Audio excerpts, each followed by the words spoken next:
have entered the PM Entertainment Podcast.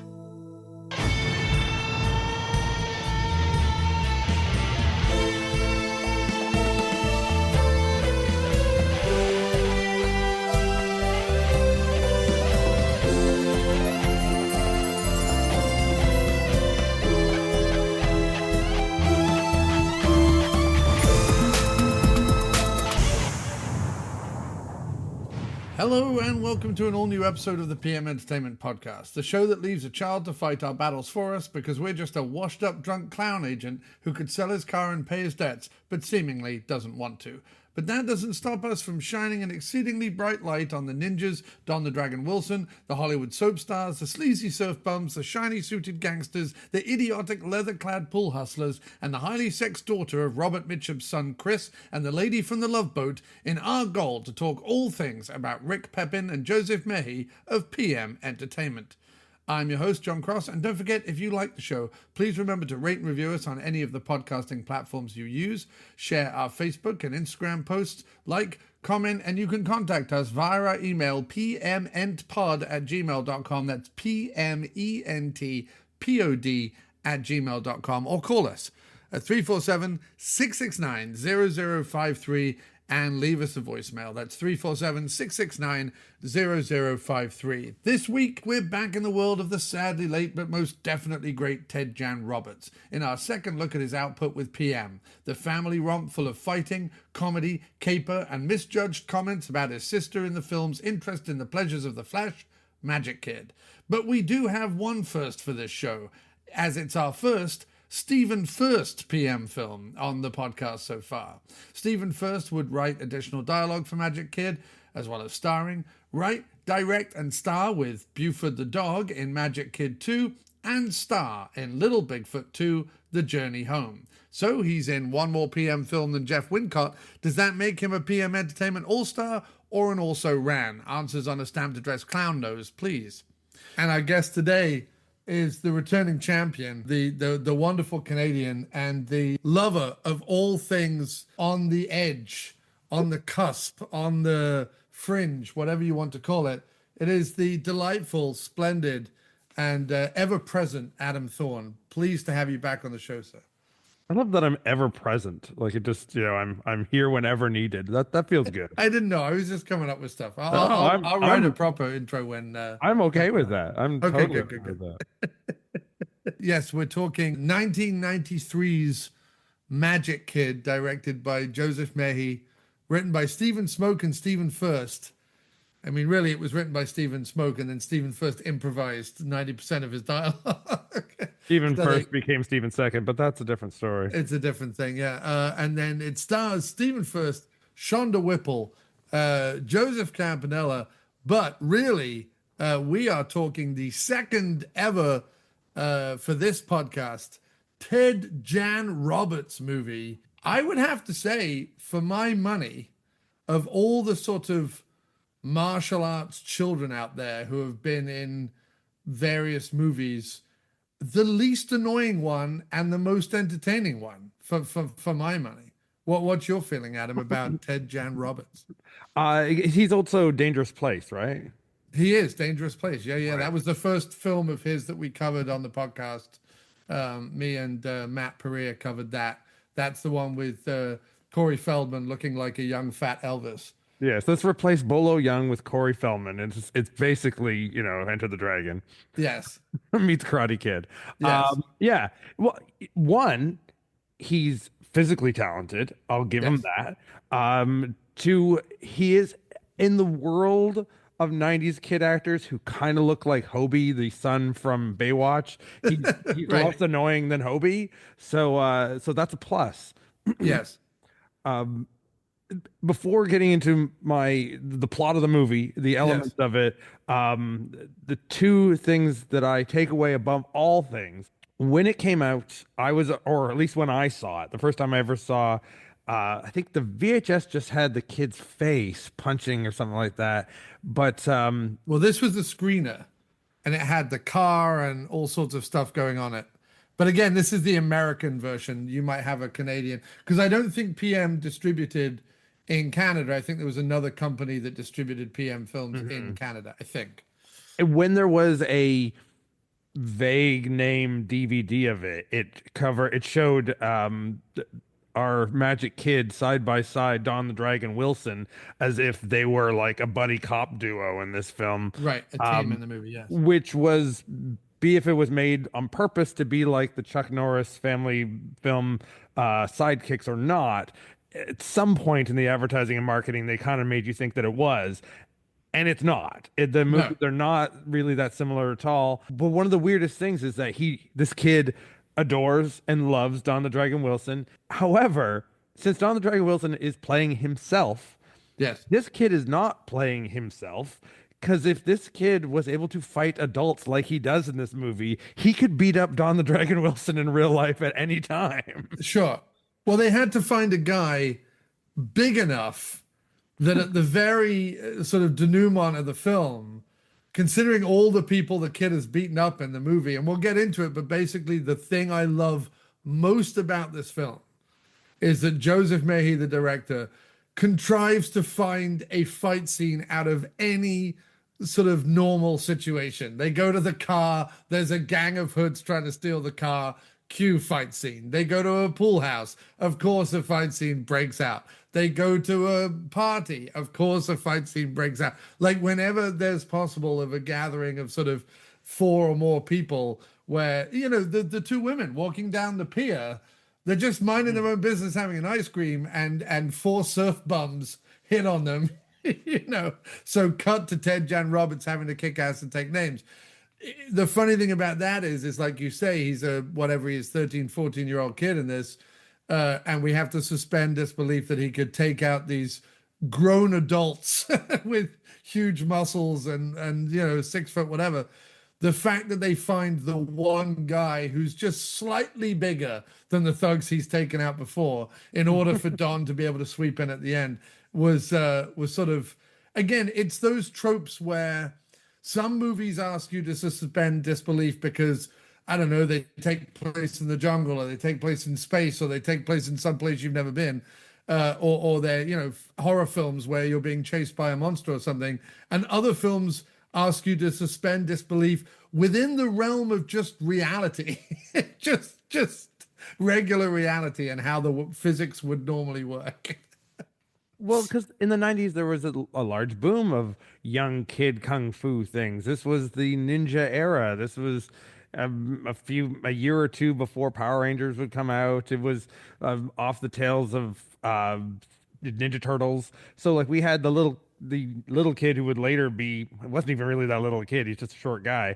He was in Ninja Turtles 2. He's a fairly prolific martial artist, but even as a little kid in the 80s, he had a show I think also called Sidekicks, but he was also in such things as Surf Ninjas in the 90s. He was this young looking kung fu kid that was sort of everywhere in the 90s. Oh, you mean Ernie Reyes Jr.? Yes, yes, yes. Yes, Ernie Reyes Jr., who, as you say, was quite prolific back in the day in terms of the amount of sort of kid ninja stuff he would show up in, was sort of routinely the most annoying thing in any film.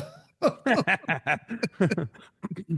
mean, sure, he had some ability, but it didn't make up for the fact that he was sort of relentlessly annoying in most of the films that he's in.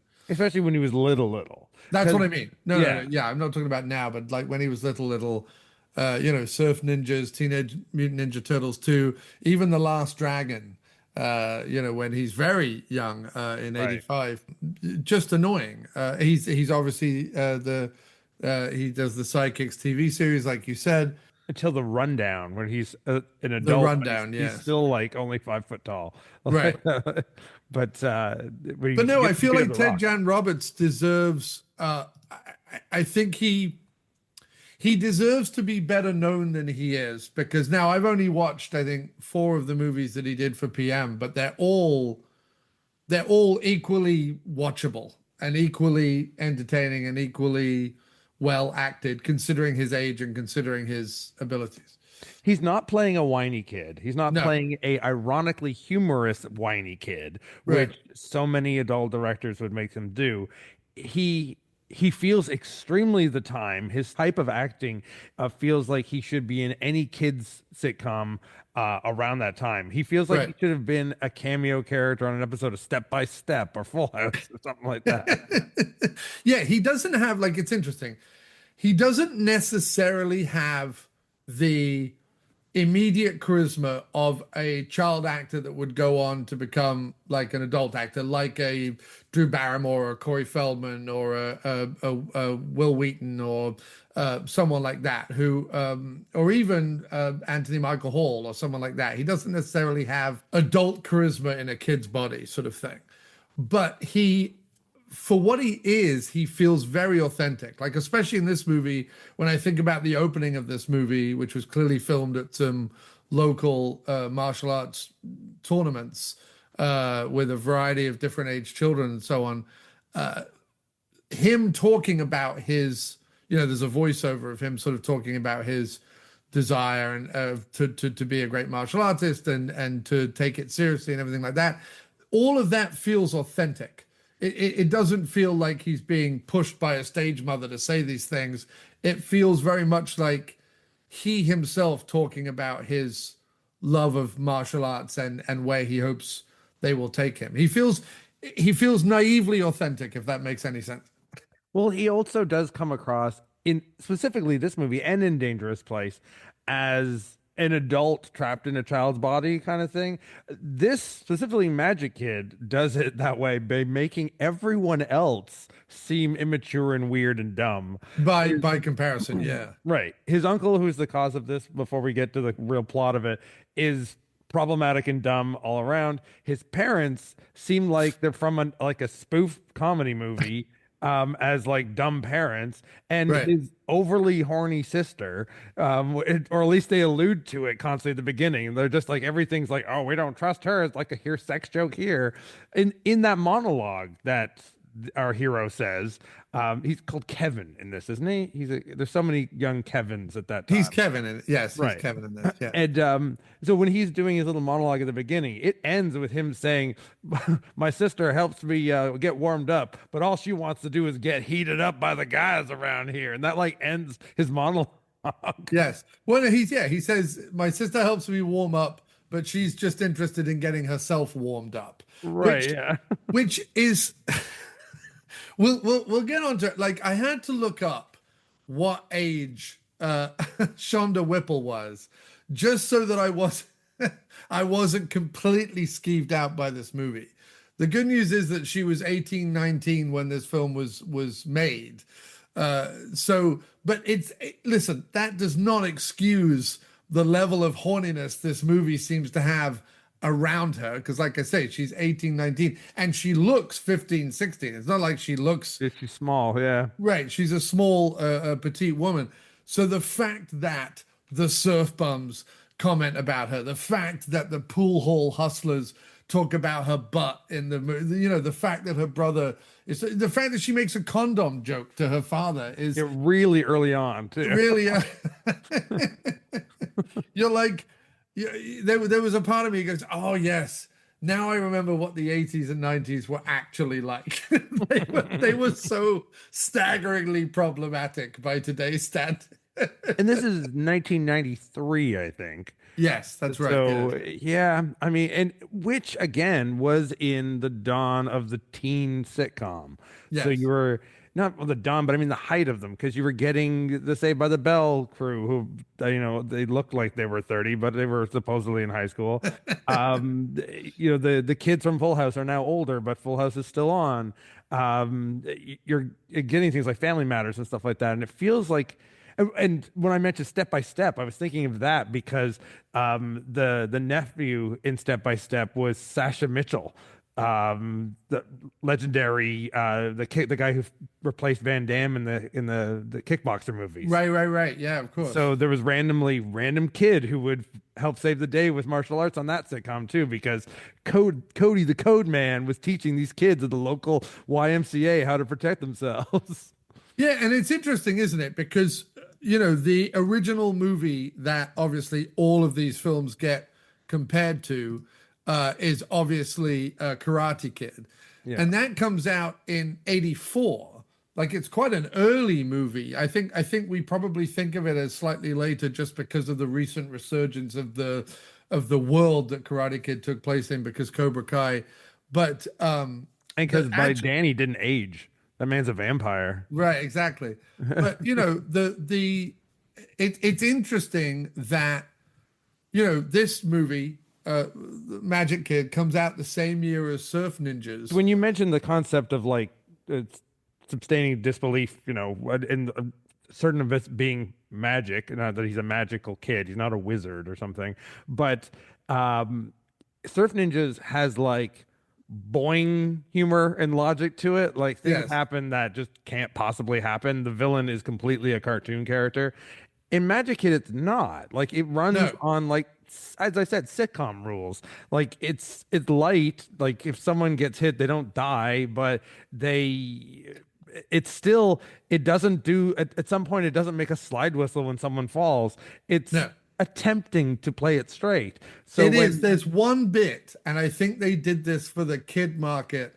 There's one bit where PM does a very PM entertainment thing where he kicks a hench person off a high banister, a high staircase, and the guy goes falling over, looking that if he landed on the floor of this office building from this high banister, that he would clearly break some limbs, if not anything at all. But as he goes flying over the side, Ted Jan Roberts is watching him, and you see him you see the stunt guy fall out of view, and you just hear like something out of Austin Powers. You just hear the voice go, "I'm okay, I'm all right." Like you just hear it overdubbed on the yeah. soundtrack because they want to signal to the audience, we didn't just cripple a guy, we didn't just kill a dude by throwing him over a high staircase in an office building. He's fine. It's okay that Ted Jan Roberts then goes back to beating up other hench people. You know what I mean? It's the for 80s kids, the biggest reference of that is the G.I. Joe animated movie. For anyone who would want to see it, spoiler, halfway through the film, Duke gets killed. He gets stabbed through the heart with a spike. But at the very end of the movie, just as the credits are about to roll and the characters are looking in the sky so you don't have to see their faces, you hear like a radio go, just want to let you guys know Duke was just in a coma and he just woke up and he just wanted to say, "Yo, Joe." Where someone at the studio was like, "Guys, you can't just kill that guy. Yeah. You can't just do that. The Right. movie's already been made. Just edit that in at the end and we're fine." Right. No, and it's funny because I can't really think. There's not really an example now where you take. I mean, everyone's going to say like, I don't know, Stranger Things or whatever, but Stranger Things, is so much of a reference to the 80s and the early 90s that we're talking about that it doesn't really stand. What I'm saying is there's very few movies these days where you take a child and put them in relentless adult scenarios. Unless they're a horror film. Unless it's a horror film, right? Unless it's It or Stranger Things or something that has some reference to the 70s, 80s, and 90s Yeah, when they it's used to going do to, yeah. that all the time. You know what I mean? When Never Ending Story would like kill a horse, or Return to Oz would have Fruza Bulk surrounded by the severed heads of people or whatever. like there was in the 80s there were no rules. You know what I mean? Like it was kids got killed and animals got killed and humans got killed in front of kids, and it was all fine. The sort of cuddly version of it sort of started with Home Alone, because that was sort of the first movie where we're really going to take this to comic book levels. And even though we're going to have these guys standing on nails and being hit in the face with paint cans and having their head set on fire, they'll all be fine at the end, sort of thing. But up It's until the then, delivery line. They're all okay. Because my favorite, I don't know what your favorite thing that Kevin does. My favorite is at the pier, yeah, and there's no logic that he should be able to do this. And I don't see how knowing any martial art makes you able to do this, where he's just fishing off the pier, minding his yes, own business, yes, and he whips the fishing line around, hooks the thug in his mouth, and throws him off the pier like he yes, flipped him. And yes, physics doesn't work with that, no, but which puts you in this scenario of like, oh, okay, anything's go now. But still, it doesn't play it for funny. There's No. tons of other jokes. When the uncle's there, it's jokes all the time. But those moments aren't meant to be funny. They are just done in a certain way that they can be like, okay, we don't have to be responsible for it. No, I mean the thing is they're PM entertainment fight scenes. Yeah. Like meaning Gary Daniels could be doing them, Don the Dragon Wilson could be doing them, Jeff Speakman could be doing them. It just so happens that a short 14-year-old is doing them. You could see a Gary Daniels or a Jeff Fahey or a Jeff Speakman or whoever. You could see him pick up a surfboard, throw it over the pier, and the guy goes shooting, following with it, which of course in real life that wouldn't happen. In real life, a surfboard would just hang off the edge of the pier and your foot that was attached to it would be pulled, but you'd still be fine. You wouldn't be pulled over the railings of a pier. But in an action movie, that's a perfect thing. You're like, oh, he threw the surfboard, and because the surfboard goes over, the guy's going to follow over it, right? You have that logic in the same way that when a car is driving along and someone puts something in front of the car, like someone parks another car in front of it, or someone pulls a truck across, or someone's carrying something across the road, the car is suddenly able to jump that obstacle, despite the fact that in reality a car would just slam into it. We all accept that in action movies as a trope. And I think what I like about what they do with Ted Jan Roberts is the trope is an action trope. It's not a kid's action trope. It's an action trope. And they simply replace a Gary Daniels or a Jeff Wincott or whatever with Ted Jan Roberts. And so therefore, if Gary Daniels is able to throw you off a pier, so is Ted Jan Roberts. You know what I mean? Like they just sort of, it's a PM Entertainment action sequence, deal with it, move on. You know what I mean? In the same way that, whether it's PM Entertainment or James Glickenhaus or any of those kind of directors, if you take a shotgun to the chest, you are lifted off the ground and propelled through a window. You know what I mean? Like in the Jackie Chan film Protector that James Glickenhaus directed, there's a bar scene in Manhattan in New York where a guy gets shot and is lifted up and then through a plate glass window and out onto the street. You just go, oh, okay, that's what happens in action films. So what's nice about Magic Kid, and I think where it succeeds as a PM Entertainment film, is exactly that. They're like, well, you've already, listen, if you're watching Rage and you're accepting of what stunts Gary Daniels does in Rage, you can't call us out on the fact that, Ted Jan Roberts wouldn't really be able to, kick a 6'5" muscle-bound pool hustler out a window. He's able to do that because it's a PM Entertainment fight sequence, and you want to see a guy go through a window. Like, just accept it, So that's where they come at it from, and I think the only bad thing about this movie, the only thing I don't understand is the title. I just think the title sets up this idea that there's going to be, like you say, wizardry or some kind of fantasy or some kind of whatever. Yeah. And there isn't at all. They just mean, this kid's magic, like this kid's great. Like that's all they kind of mean. It would be so much better if it was called like Ninja Kid. That would make so much better sense. Yeah. Well, the one thing that I think, or Hollywood Ninja.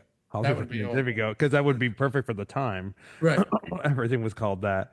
The one thing that makes Kevin different than most of the other mainstream kid learns karate movies that happened, it's literally kid learning karate. But Kevin's already this, and he's done it by himself. Yes. Like it doesn't allude to like his relationship with his sensei, just the person he idolizes. His sensei, who is Art Camacho, routinely the fight choreographer for PM Entertainment films. Yeah. And now a director and a stunt person and everything else. That's why I think there's several moments in this film where even that I've seen it before since I rewatched it, where first I think if this was any other film, he would all of a sudden be fantasizing this. Right. And it would cut to like a record scratch and the more version of reality would happen. It's the PM Entertainment Bullet Points.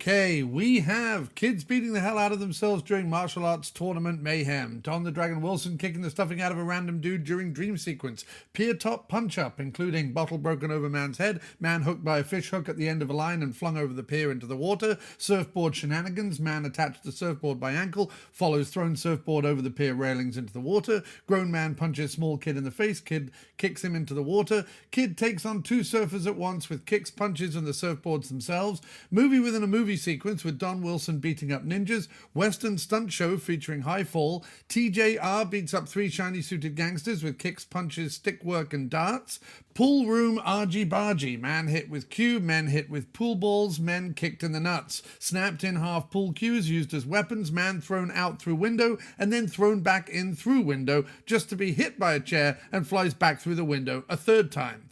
Hoods by classic car skirmish, more stick work, bin and bin lid or garbage can and garbage can lid used as weapon, lots of kicks.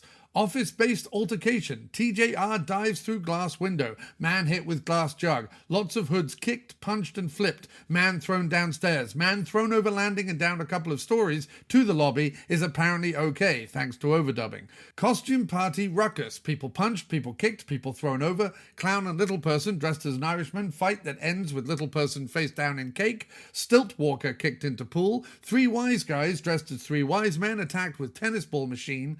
One of the wise guy steps into obvious rope trap and ends up hanging upside down.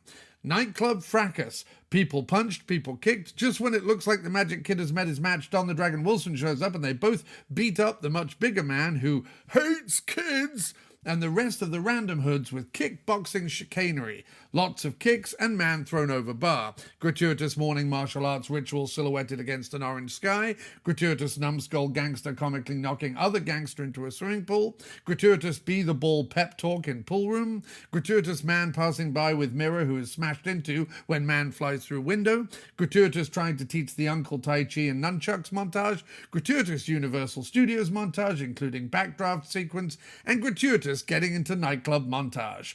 Wow, for a kids movie, for a family fun romp, that is a ton of action, people. Back to the show. Basically, this is your plot. We haven't got to this. Yes, go into it. Yeah. Give us a Kevin plot.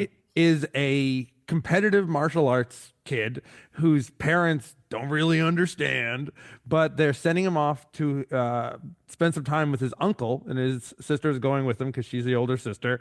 There's some indication that he was beating up his older sister at home. He was a scrappy kid, Right. And his mother sent him to martial arts when he was very young, almost against the dad's wishes. The dad, who is Christopher Mitchum, by the way, one of the two sons of Robert Mitchum, who appears. And the mom is Julie from The Love Boat. Julie from The Love Boat. So he has famous parents right there. Right. Yeah. But the dad has no time for any of it. And the mom is very much like, shut up. Like even later when we were talking about the daughter being all like sexual or whatever, the mom's like, oh, stop complaining to the husband. Right. And I'm like, no, it's not normal that your 18-year-old daughter is dropping the word condom casually into conversation. Anyway, sorry to interrupt, Adam. Go ahead. But no, this is how we understand how the characters are much more silly than Kevin, and Kevin seems to have a much stronger head on his shoulder than anybody else. So the fact that he needs his sister to babysit him is only for logistic reasons. So that's why she's in the rest of the movie. They're going to spend some time in, I guess, California with their uncle, who is played by Stephen Furst, right? Stephen Furst, right, yes. Right, yeah. We'll get into him. But from Animal House, right? Most famously. I particularly like him from Midnight Madness as the sort of bad guy. And I'm a big fan of him from Dream Team, the Michael Keaton, Christopher Lloyd, Crazies in Manhattan movie, where he only speaks in baseball terms. Which alludes to the connection of the Dream Team. Yes. So he's an anchored character in there. But he's funny. He's a funny actor. A lot of the stuff he's done is because he's slightly chubby looking funny guy. So he plays that role and he plays it well. But he is a irresponsible figure to be their uncle, who, if the fact that they're going to stay with him, he's going to take care of them, is not a great idea. And I don't think they realize that until Kevin and his sister get there. There's one continuity error in the film regarding Stephen Furst's character. And that is when we're introduced to him, as you say, he's irresponsible, he's drinking, he has no money, he's gambled on the Raiders, which is a big mistake, especially back then, because he gambled against the Dolphins, which is obviously, if anyone knows anything about American football back in the day, like obviously the Dolphins were a much bigger team than the Raiders, but they play this whole like schlubby, I don't know anything, I'm late 2 hours to pick my niece and nephew up from the airport. I don't even know what my niece and nephew look like. It's just a boy and a girl, blah, blah, blah, blah, blah. And then later in the movie, when they need him to sort of slowly redeem himself, he says that he's been getting pictures from every single moment in their life, when Kevin was a success at martial arts, when the daughter was from the prom, with graduation, whatever.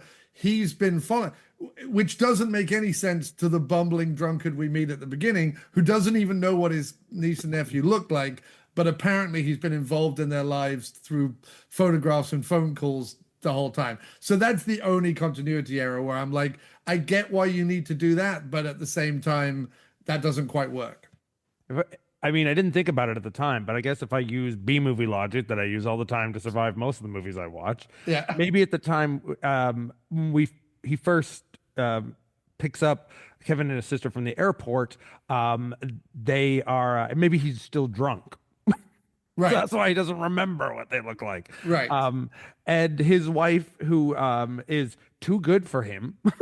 Yes, entirely too good for him. Yes. Yeah, is well, everything will be fine kind of thing. And so she's there until Sandra Kearns playing Anita. And she was and one of those people who you would see in several sitcoms on a regular basis throughout the 80s. Yes. She's appeared in here, appeared in there kind of person. So nobody in this is a nobody. I would oddly say 4 p.m. entertainment, the main cast is almost more felt out than most of the PMM people. Like most of these people probably have larger careers already at that point. Right. And not only that, but they weren't all in silk stockings. Yes. Well, everyone has been in silk stockings. Whenever I look up what someone has done before they did a PM Entertainment film or what they did after a PM Entertainment film, silk stockings is always on the resume, 110%. Or episodes of The Hitcher. Yes. But no, I'm surprised, like silk stockings, even if it's just one episode at a time, has one of the best cast lists of any TV series if you're a B-movie fan, because almost damn near anyone you can name who's been in B-movies has shown up in at least one, if not multiple episodes of the TV series Silk Stockings, which I feel like once I've done the PM Entertainment podcast and covered all the PM Entertainment films, I might go and do a Silk Stalking podcast where I cover each episode. I think that's just a podcast that needs to exist anyway. It needs to exist, right? Yeah. There's something going on. Anyway, there. So he's when we first meet him, he's a layabout ex-manager. He's sort of a Broadway Danny Rose character. I mean, there are a lot of Woody Allen comparisons to be made in his shtick.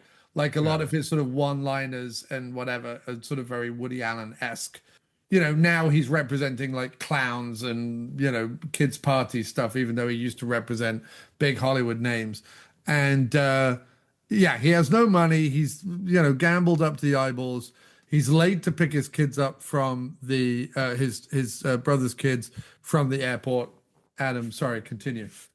Well, and what we need to kind of accept is that meeting the uncle, Kevin has had a lot of belief that his uncle's gonna show him the town, and he's gonna have him meet his hero, Don the Dragon Wilson, who he has posters of in his room and talks of very highly as if he's the inspiration for learning martial arts, and has dreams about him as well. Right, which is, I mean, there's the dreams about him. That's right out of the Sidekicks movie with Chuck Norris, because it's the same sort of thing, but it's more that he's just the whole time he's hoping he will help him in this competition and things like that. And this, Kevin's got his hands full. And as much as he will talk about Don the Dragon Wilson, he doesn't really have time to believe that that's what's going to happen. Kevin's busy actually kicking ass. So Right. but we come to the belief that we're the impression that his uncle is a liar of how good he was and how his contacted he was. When he would say that Don and I were best friends, like that is a big exaggeration, we feel. And you have to kind of believe that for the linchpin of this film to work. That you look at an older person and see, oh, I had all these dreams of how responsible you would be because you're my uncle, and I realize you're as irresponsible as a child like me would be. Why am I saving the day for you? But Kevin doesn't spend a lot of time dwelling on that. He just sort of enforces his. Yeah, what the way they set him up is that the martial arts that he does is an all-encompassing lifestyle, Right. as it is for a lot of people, meaning he believes in the spirituality of it. He believes in the religion of it. He believes in the physicality of it.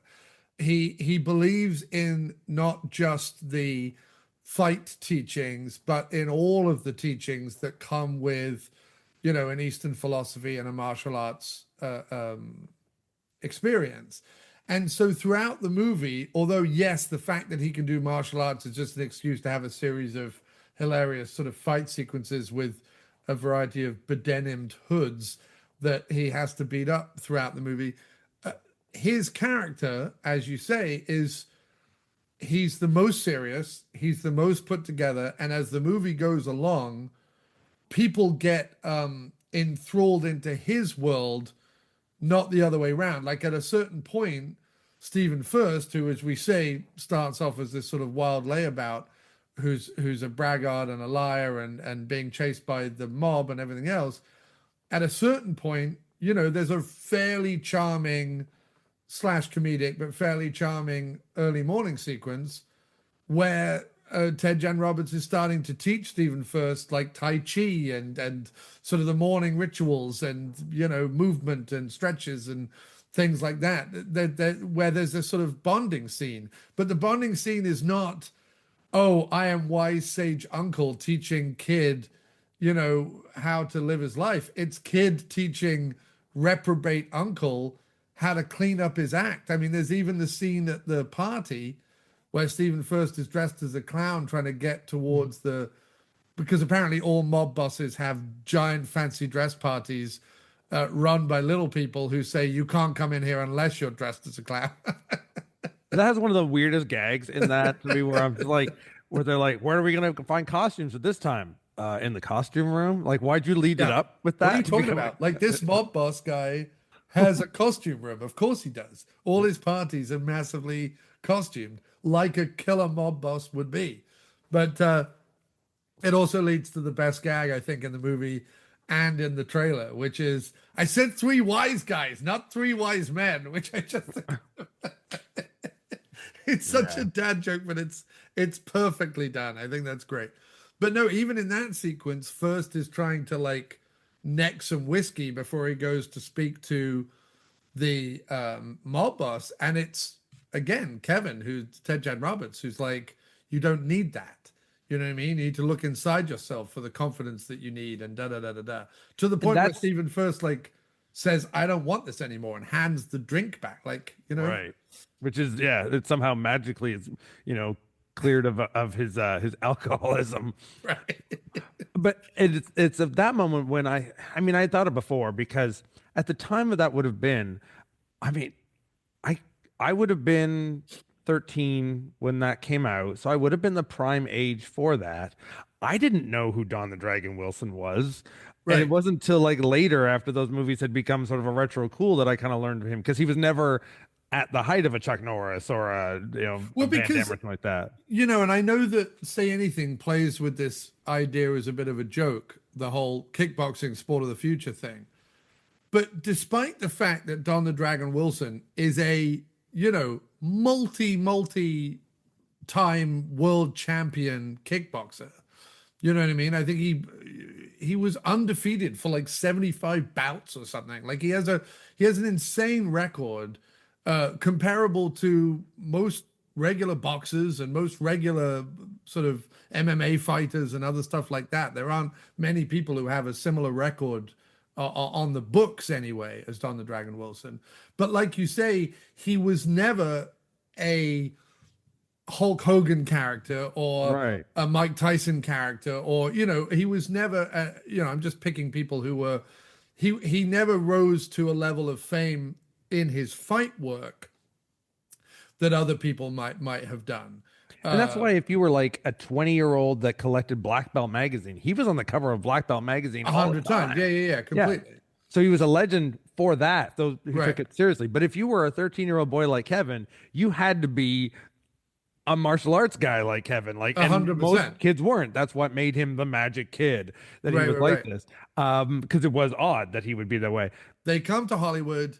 The uncle is no longer the sort of wheeling dealing manager that they expected him to be. The kids are constantly nagging him that they want to kind of go do fun stuff, but he's being chased by the mob and by a bunch of bookies because he placed bad bets. And apparently, despite living in a mansion with a swimming pool and driving around in a vintage automobile, he can't rustle up a few grand. Like, that's just impossible. He couldn't, I don't know, sell a couple of his fucking fancy marble tables or whatever. Like, I don't know. How about move out of your house and move to a slightly smaller mansion? Like, you know what I mean? Like, there's another thing where it's like suspending disbelief. I'm like, maybe not have him drive around in, an $80,000 automobile. Well, I guess Maybe. that's supposed to be part of the reason why he can't afford it, and they're not giving him much time anymore because he's Right. been milking this for too long. Right, but all he needs to do is drive that into any auto shop Yeah. in LA and be like, "Give me 20 grand for this car," and we're done. Next film. I mean, half of that he could have just said to the guys coming to beat him up, "You just want my car?" Yeah, right. Yeah, Yeah, like, yeah, yeah, yeah. yeah. It would have been. But fake. anyway, again, a lot of suspension of disbelief. But this Right. basically sets up a series of situations that we've kind of alluded to, where every 10 minutes or every 7 minutes there's a fight scene in and around LA and various different sort of scuzzy and public places. Meanwhile, the uncle softens, learns a lesson, and grows to be the uncle that the kids should have had in the first place, essentially. And one of the weirder things for like how these fight scenes just sort of happen, they sort of, that's where you should have a video game of it. They just go to place and get beat up, but they don't really Yeah. try to deal with their uncle's problem No. until around the time that they go to the costume party, which that scene makes me think of Beverly Hills Cop, where they follow the Yes. guys and they go to the Playboy Mansion. Yes. And they're out of place, so they shouldn't be at this party. And that's where they're gonna, come face to face with the mob boss, who's also a very recognizable classic television actor as well. Joseph Campanella. Yeah. Yeah. The first thing you do when you IMDb him, it shows a photo of him on the Golden Girls with a young George Clooney, as the two of them played cops on an episode of Golden Girls. That's true. He was also in Mannix Yeah. as Dr. Graham Aspinall. He was on One Day at a Time for 8 episodes. He's even 5 episodes of The Practice, the David E. Kelly show that precurses Boston Legal, as a judge. He's in terms of action cred, he was in No Retreat, No Surrender 3, Blood Brothers. But yeah, has done any number of TV shows you could possibly name, either for 2 episodes, 3 episodes, 1 episode, or 13, 14, 15 episodes where he's sort of a main guy. Other PM Entertainment films he crops up in is Hologram Man, which is interesting because we're talking about that next on the show. And for people who have been following Matt Perea and my delve into the world of erotic thrillers over on the direct-to-video connoisseur, this guy also appears in Save Me, the sleazy Harry Hamlin, Lizette Anthony movie from 1994. So yeah, I've talked about a few Campanella films over my span as a podcaster. what his voice sticks out with me as a very young childhood memory. It was a show from the 70s, but it was repeated often as filler during junior television things. So like probably PBS would play it or TVO over here. It was a science show that he did where he appeared as a bubble in the screen and he just sort of narrated young educational science facts to kids in his low kind of villain-esque almost kind of voice, Yeah. which at the time, not knowing who he was, seemed creepy to me. Yes.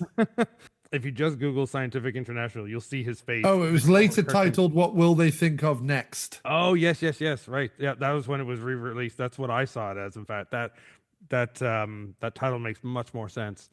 On global television up here in Canada. That's why I knew what it was. Yes, So in the 80s, 1976 through to 1979. right. Yep. Then what will they think of next? Like, and it had even like eerie keyboard music for the beginning of that. Now that's all ringing a bell for me.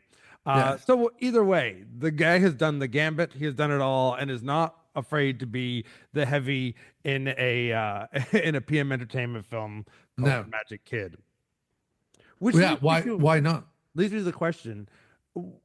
When you and I talked about PM last, it was for Bigfoot, the unforgettable adventure or Unforgettable subtitle. journey. Yeah, they are the forgettable subtitle. Yes. Which was definitely a family film amongst a company Yes. that is famous for making big action films or Wings Hauser films where he has sex with milk. Um, uh, but I wish he just had sex with milk. yeah, no, the Like woman he wasn't just there. got the jug of milk and had sex with it. Which That's I sweet feel enough is to put on something that episode. Wings would have probably done if given half the chance. Or given half a bottle of something else. Yeah. But what's interesting of Magic Kid, especially because Kevin is not a talk down kid. In general, I have an irk against, and did even when I was a kid, this concept that every film genre needed a kid version of it or needed Right. to have something that the kids can relate to. I didn't want to relate to someone like me doing this stuff because I was at the same age and knew I couldn't do that. So Right.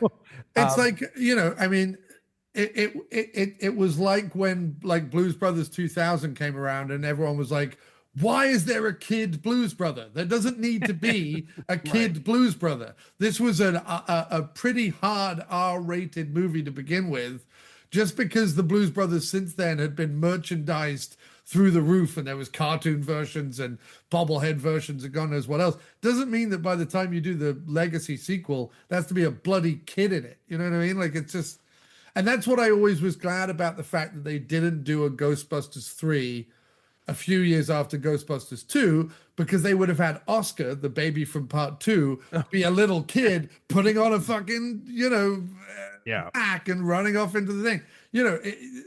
They ended up doing that once they did the legacy sequels years later, and in Afterlife all the kids have proton packs and isn't it fun and blah blah blah blah blah, which they're slightly less annoying than the kid in Blues Brothers 2000. But yes, forcing kids into sort of adult things was always bothersome in some way. I think what I like about Magic Kid is that when Joseph Merhi started out as a filmmaker, and when you hear him interviewed, his first love, much like Larry Cohen's, he's very similar to Larry Cohen in this respect, was comedy. Like Larry Cohen, when people talked about him on the documentary, they sort of talked about him like a frustrated Borscht Belt comic, you know what I mean? Who ended up sort of parlaying that into scripted movies or television or whatever. Joseph Merhi has some of that. It might not be the same reference. It might not be Borscht Belt comic, but in similar reference, like Merhi likes comedy, right? And it might not be the most sophisticated comedy, but what I like about the fact that when Magic Kid comes around, PM Entertainment is at least at a point where they can go, well, we know action movies sell. We know kids action movies sell because we've had 2 sequels to Karate Kid. We've got Surf Ninjas. We've got 3 Ninjas. We've got all these things, right, where kids are kicking ass now. So we know all this sells. finally, I feel like Merhi has an opportunity to go, well, as long as I keep the action going, and as long as the kid isn't an annoying little shit, I can make a comedy, like a broad slapstick, verbal. It is like Broadway Danny Rose meets the sort of slapstick of something like Sleeper or Take the Money and Run or one of those kind of early Woody movies, especially in the way that Stephen Furst is doing the shtick and the accent and the sort of hesitation and the repetition and the sort of ums and ers and so on of sort of Woody Allen's shtick. The way that Stephen Furst is doing that, and I love the fact that Joseph Merhi got to make a comedy. It's a comedy that I think actually works more than it doesn't work. It keeps the action going in a way that would satiate any average viewer of 80s and 90s action, unless you're really snobby, unless you're like, I only like hard R action where Steven Seagal is breaking arms and stuff. Like, if you're that guy, all right, piss off. But if you're someone who just likes the fact, in the same way musicals break out into song and dance, that every 7 to 10 minutes someone breaks out in some karate kick antics and throws people off piers and through windows, if that's what you're into, this movie to me like works on all levels. Like, if someone says to me there's a PM Entertainment film that has a martial arts kid in it that is also a broad comedy with Stephen Furst, and I go, I want to see that movie, and this is the movie I watch, I'm happy. I think the only problem, like I say, is calling it Magic Kid. There were probably people who went into it thinking he was a magic kid, and that's not the case. If this was a pilot to a TV series in 1993, I think it would have got a season or two out of it. I think taking the formula of a PM Entertainment film and putting it down where they don't have to get rid of the swear words, there isn't any boobs, and those who get beat up don't die, is a good formula for especially 1993 television. Right. They definitely had a shot at it. They did a sequel. I have not seen that. I was just watching it today, Magic Kid 2. Yeah. It is actually directed by Stephen Furst. So it's more his sort of overall shtick in the second one than in the first one. No Don the Dragon Wilson in this. No Don the Dragon in the second one, but it does have Buford the dog as the third name on the VHS cover. Stephen Furst, Ted Jan Roberts, and Buford the dog. See, and I've seen that cover for it that you're holding there, as it shows our hero Kevin in a gi, cross-legged there with the dog. Yeah. And that makes me think of a like Fred Olen Ray or Jim Warnowski family movie at that time, which when looking up Sophie Whipple, who is the sister, the next thing, Shonda Whipple is Shonda. Okay, well, I know it's close. Even the next thing on her like known for list is a film she's not one of the main characters, but it is the Warnowski produced Flying Purple People Eater movie. Yes. Which that feels like a movie that would exist in this like production company. Like there's right. And I think it's also worth pointing out that in terms of PM Entertainment's genres, kids films, they make enough of them that it is a legitimate like part of PM. It's not that, oh, PM Entertainment make action films and occasionally they make a kids action film. Like Ted Jan Roberts, I think, makes 8 or 9 movies with them first off the bat, but then they also do movies like Storybook. They distribute, they don't make, but they distribute My Uncle the Alien, which is sort of the Henry Char kids film. They produce Earth Minus Zero, which is a kids film with Pat Morita in, funnily enough, from Karate Kid. They make enough of them that you can legitimately say that kids movie is one of, if action is the main genre they make, kids movie is either 2 or 3, like next to sci-fi, because they make a bunch of sci-fi as well, but like Two Bits and Pepper with Joe Piscopo playing two Right. roles, and which, by the way, is way better than it has any right to be. Like for That's a the movie horse called racing one, Two right? Bits and Pepper, no, it's Oh, it's talking horses. it's talking It's horses. Okay, yeah, it's yeah, yeah. basically talking horses. Right. One of the horses is voiced by Colonel Decker from the A Team, Oh, Lance okay. Legault. He plays Of all the people on the A team, that was not the guy on my list. no. Well, Lance Legault again did a few PM Entertainment films. Like he reoccurs in quite a few of these in either bit parts or He's such bigger a parts. grizzly voice kind of guy. Yeah, grizzly voice, older kind of guy, works well.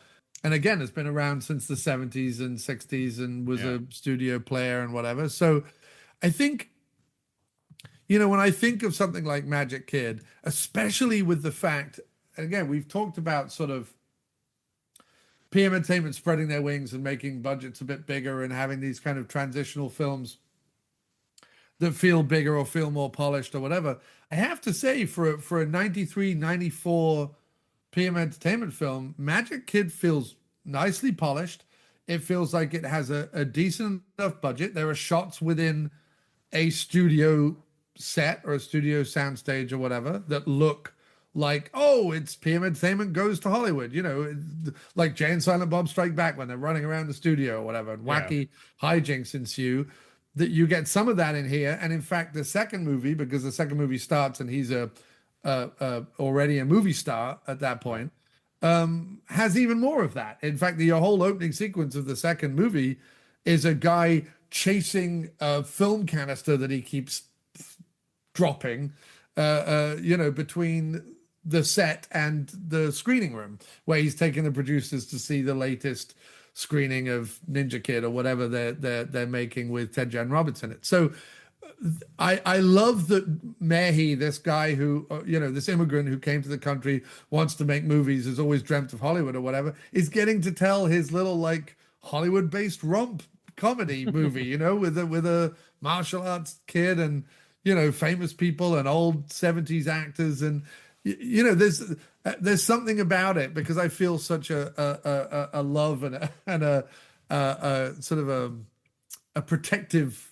feeling towards PM Entertainment and their movies, and knowing Joseph's backstory and hearing him in interviews, there's part of me that loves Magic Kid on that level as well. That Joseph's getting to play, he gets to do 2 or 3 scenes in a Hollywood studio. You know what I mean? He basically gets to make a movie.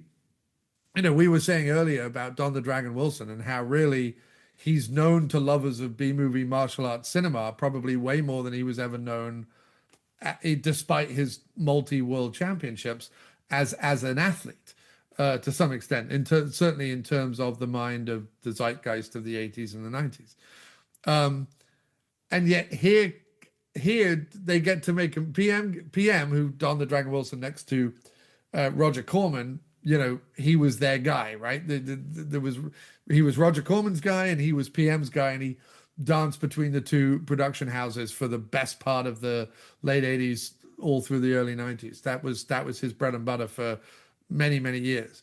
And PM get to make a movie where they get to go, no, Don the Dragon Wilson to this particular kid is like Superman to anyone else, you know what I mean? Yeah. Or like Hulk Hogan, or Yeah, like he is like Hulk Hogan in the 80s. Yeah. yeah. So, and they get to kind of go, no, we think it's almost like the whole movie is an advertisement for like, no, this guy really is a big deal.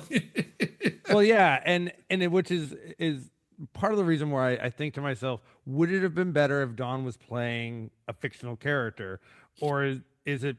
Well, he's not in it a lot, so we might as well use it as an excuse to like sell that he is worthwhile. So when you look up our other stuff, I don't know, but because some of the things that are weird about it, at the scene where he stops, where Kevin stops his uncle from drinking, but I was going to say his way of putting a positive spin on not drinking, he says that in Don the Dragon Wilson films, there are 2 rules. You never say no to a fight and you never drink. And I'm like, when was that a rule? Yeah. Where's this set of rules that specifically Don doesn't drink in his movies? I Yeah. mean, I don't know. Well, I could definitely think of movies where he does. I don't know Yes. where it's like an angle, but I can't think of one where he says I don't drink. Like that's No, he plays plenty of like washed up guys who have to clean up and, you know, right. Yeah. live to fight another fight kind of movies, because that's a trope in action films. You know what I mean? Yeah. It's a one of my favorite Arnie movies, End of Days. Is I love the fact that Arnie is trying to play a gruff, depressed drunk at the beginning of the movie, because you're like, well, Right. that's not Arnie, but I love that he gives it a go. You know, Yeah. but it is a trope. It's a you know, the all the way back to film noir, and I would say it's a noir angle for the sure. detective that we meet at the beginning of the film is knee deep in whiskey, smoking his 50th cigarette, and he's not even out of bed yet, you know. So, but no, and I think what's nice about it is, you know, I think when I first sort of got to speak to Don, it was around the time that he was releasing his own version of Karate Kid, which was the martial arts kid with him and Cynthia Rothrock in it. This was a more recent movie that from about 12, 13 years ago, 14 years ago now, the martial arts kid. Well, him and Cynthia are still doing stuff, aren't they? He's in Yeah. Him and Western. Cynthia are still making movies. But no, this was a movie that he himself produced and he himself championed. And it was it was him and Cynthia sort of saying, as older martial artists, not only, you know, if you're getting bullied in school or whatever, this is a great way to kind of find your inner peace and find your whatever. It's the whole, like, you don't fight until you absolutely positively have to fight kind of thing. Right. Yeah. Even though him and Cynthia beat plenty of people up in the movie. As kids, you're not allowed to fight till absolutely you have to fight.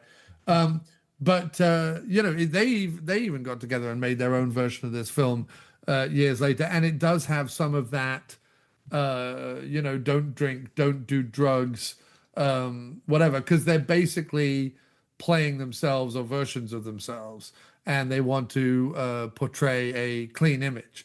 Whereas I suppose the argument would be that in other Don the Dragon Wilson movies, the Blood Fist series or whatever, he's playing a character. So that character can drink, but Don himself won't drink. You know what I mean? I don't know. Maybe that's the rule. I don't know. What and was he like that in 1993? I don't know. No, I think considering he was a bouncer at a nightclub, I think he's probably had his fair share of drinks. Yeah, but I mean, he definitely was a person who, to an extent, well, again, how I compare it to the Chuck Norris movie Sidekicks, where you know, Chuck is given this sort of holier than thou mentality in there, and well, we know otherwise. I feel like as a much more competitive martial artist, Don probably did have a much more, you know, Clean eat cut, clean, take care of yourself, be responsible for the stuff.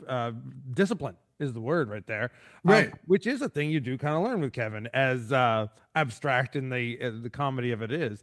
But let's go to the end of this film when they have a big fight in a club. And Don just shows up like he showed up by accident, like he was there at the club. That's my first thought, because you're first led to believe that he was just there. So you're like, wait, Don Dragon Wilson does drink. He's at this. Yeah, right. Yes, he's at the nightclub hanging out. Yeah. So we as we say, it's a chase movie around LA. The uncle and the kids are being chased. The uncle finally realizing that, look, he's in trouble, but the kids shouldn't be in trouble. Take them to the airport and try and swap out their tickets to go back to Michigan early. Because he's like, this has been entirely too dangerous. I've put you in bad situations. You know, at this point, the uncle is cleaned up and da-da-da-da-da. And the son, the kid, Kevin, has not yet met Don the Dragon Wilson. But more importantly, the horny sister has not yet got to hang out with her soap opera heartthrob, Tommy Hart, played by Jason Rainwater, which is a great name. But she meets Tommy Hart on the set of a film earlier in the movie. They make plans to see each other. And it's at that point that even the assistant goes, well, I would definitely pack an overnight bag. And I'm like, why? Does Tommy Hart bang every 18-year-old girl that comes up to him? Like, that's not a good fucking thing to put in the movie. But anyway, she at the airport is like, fuck that, I don't want to go back to Michigan. I want to go bang Tommy Hart. So we cut to the nightclub that you're talking about, where she escapes the airport, even though her uncle has just paid $1,500 he doesn't have on multiple credit cards that he doesn't want to max out in order to get them home early so they're not in trouble anymore. She goes, screw this, I'm gonna wailed on by Tommy Hart. So she goes off to the I wish that's exactly how she said it. they go inside. Yet another fight breaks out because the uncle is still trying to pay off his debt. And yes, sir. Let's talk about the end of the film. I just wanted to get us there. I just wanted But to. at one point where finally Kevin gets knocked down by somebody and someone comes from behind and helps, and it's Don. And of course he has this line saying, "Are you okay?" And then Kevin responds with, "The dragon?" Yeah. Well, what I love about it is that the guy they find to beat him up, as I said earlier in the movie, earlier in the podcast, is he's the biggest guy they could find that was slightly more muscular than anyone else he's taken out in the movie. But I love the guy whose only line, I think, and one of only lines in the movie is like, "I hate kids." He just has this really like dumb line where he just picks up Ted Jan Roberts and throws him across the floor. Just like some complete dumb meathead who's just like, "Oh, no kids, I don't like kids," and then and then Don, as you say, shows up to kick ass and take names, and then he immediately offers Ted Jan Roberts a job in the movies. Well, the weirder than giving this kid roles in the movie, because he turns to Furst and says, "Where have you been keeping this kid? I could use him in my films," because he sees how good a martial arts master he is. But he doesn't bat an eye at back-to-back fight teaming with Kevin immediately, not knowing who this kid is, Yeah. and they instantly go back-to-back and are double kicking the same people, fighting everyone in the bar together. And Don's like, "Yeah, this is cool." Yeah, this is fantastic. I love having a tiny child sidekick that can also do high kicks and punches like I can. No, I think what's really sweet about the scene with Don is that when Stephen Furst shows up, Stephen Furst this whole time has been making out, like you said, like he's best friends with these guys and blah, blah, blah, blah, blah. But all we've seen as an audience is him show up on a set in Hollywood. The irony being he never would have got through the front gate if he wasn't somebody. So the idea that he gets all the way to set and gets told, "Sorry, this is a closed set. You can't see Don Wilson." I'm like, what did he tell the gate guard that got him into the place in the first place? But all right. At the end of the movie, Don is like, "I told you, you can call me anytime you need help. We're buds." Like, Don confirms the thing that Furst was sort of saying at the beginning in a really kind of sweet way, I think. Yeah, and which is why I said you have to sort of believe that the uncle is a liar. Which is he Uncle Bob? That's why he's just Bob, right? He's literally Bob's your uncle in this. Yes, Bob's your uncle, yeah. And when he says that, and then Bob responds with, "Well, it's Hollywood. I didn't know you meant it." And like, is this like super like innocent response to this? And Yeah. I'm like, no, we're friends. And then of course, everything's settled. It's your denouement of like, well, and as reward for saving the day, you're gonna be a Hollywood star, which boom, right, leads you into the sequel, which I think was made like pretty much right away, right? I think it came out. Yes, I think Magic Kid is 93, and I think Magic Kid is probably 94. Mm-hmm. Yeah, it is. Magic Kid 2 is 94. Yeah, so they spent no time wasting. And what time do you need to waste? Let's just keep the cameras rolling. Yeah. And in fact, Magic Kid 2 stars. We actually had to do a rest in peace social media post because Donald Gibb, who very sadly and tragically passed away recently, is the main villain / hench person, Luther, in Magic Kid 2. I believe a lot of these people have passed away since then because I think Kevin is passed on. Yes, so that's the other thing we should talk about, and I think we talked a little bit about this with Dangerous Place, but Ted Jan Roberts, there was an internet rumor about him for the longest time that he had passed that was based purely on the fact that his father, or someone who people assumed was his father, had posted about it on social media. But Ted Jan Roberts, after about early 2000s, 2005, 2006, sort of disappears. And a thing that you and I talked over text earlier about, which I love that I threw out tokusatsu, and you're like, I don't even know what that is, and like, oh, here comes the nerd in me.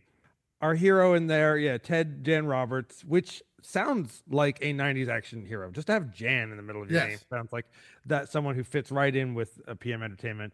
He was the third television show to be produced by Saban Entertainment, picking up the power of the Power Rangers. The Power Rangers came out because they used footage from the show Super Sentai, and Super Sentai is part of a universe. Not, I can't even say universe, as a genre, tokusatsu, which roughly translates into Metal Heroes. It's just sort of Japan's live action superheroes. So you can get like cop drama ones, you can get like horror ones, you can get like little kids ones, and then what Kamen Rider was, which was the biggest, without a doubt. Anyone who's a fan of it, Kamen Rider is the one. Had later even had its own English translation with Mark DeCostas as a villain in it. It had like Kamen Rider Dragon Riders for a little while, which again didn't work. But the first time it was ever done in English was with Jan as the masked rider, and again made him into a little kid. Later on, as things kind of went by in the rock in the 2000s, a lot of those superheroes were played by cute boy band looking guys, but it was using footage from probably the most popular one, Kamen Rider Black, where he was a badass looking dude. He's a young guy, but he was a tough action looking kind of hot guy. And they even make the American version wear the same normal jacket he wore, as if the characters were the same. But he was this prince from space who lands in the Prince backyard. Dex Yeah, he in a lands, TV series called Masked Rider that ran for 40 episodes between 95 and 96. and it's basically like Elf. He's an alien who doesn't quite understand how things are in this world, and he lives with a sitcom family. And he has a weird furry pet duck man called Furbus. Okay.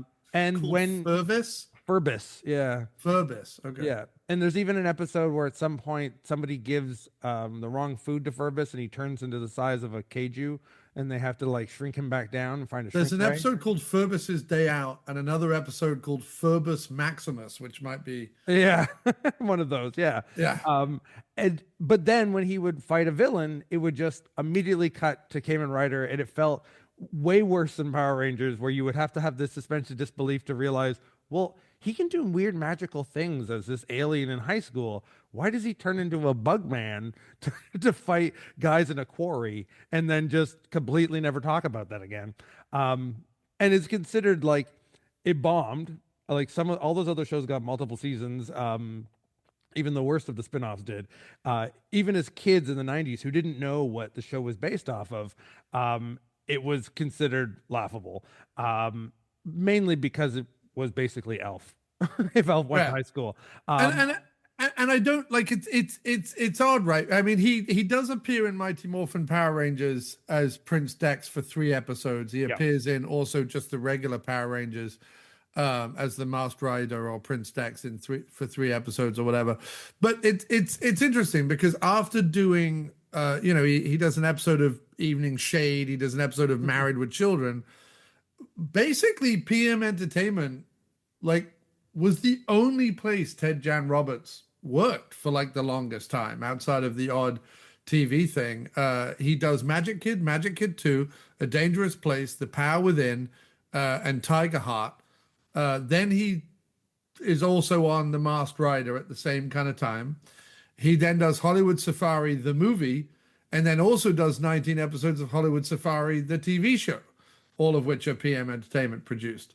And that takes him all the way through to 2001. So really the first decade of his career is all with PM. Yeah. And then outside of the Masked Rider and the Power Rangers TV stuff. Well, and I think with his weird little cameos and things like Evening Shade and that, I mean, I wonder if he was a kid who knew karate in that. Because obviously He really does. Like Yeah. he has a history of it. Right from the first time he's like hanging out with his uncle and he's doing the splits better than Van Damme does. He's obviously that's a huge part of, especially if his age, that must have been a huge part of his life. Right. For this weird Hollywood bug to be like, well, now you're going to be on Fox TV on a regular basis.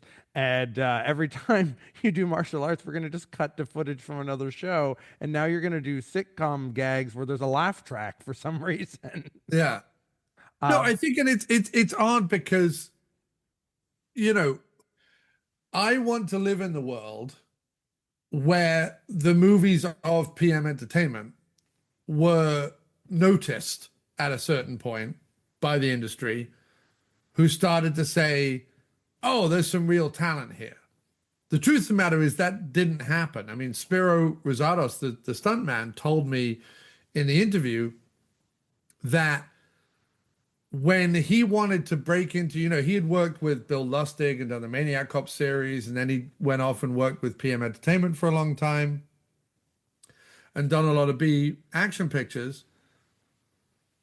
When he wanted to then go to Hollywood studios and say, like, I want to be a second unit director, or I want to be a stunt coordinator or whatever, even though he had reels and reels of him having done bigger stunts than they ever did in Hollywood movies and more dangerous stunts than they ever did in Hollywood movies, and perfecting the high fall while on fire and throwing cars through buildings and all sorts of stuff that he'd done for PM. And there are some scenes in later PMs that he second unit directed where they have a car wreck and the wreck of the car skids right to the camera. Like, he was perfecting that, have the car wreck come right at the screen kind of stuff years before Hollywood was doing it, and years before there was computer effects that allowed you to push the car debris wherever you wanted it to go.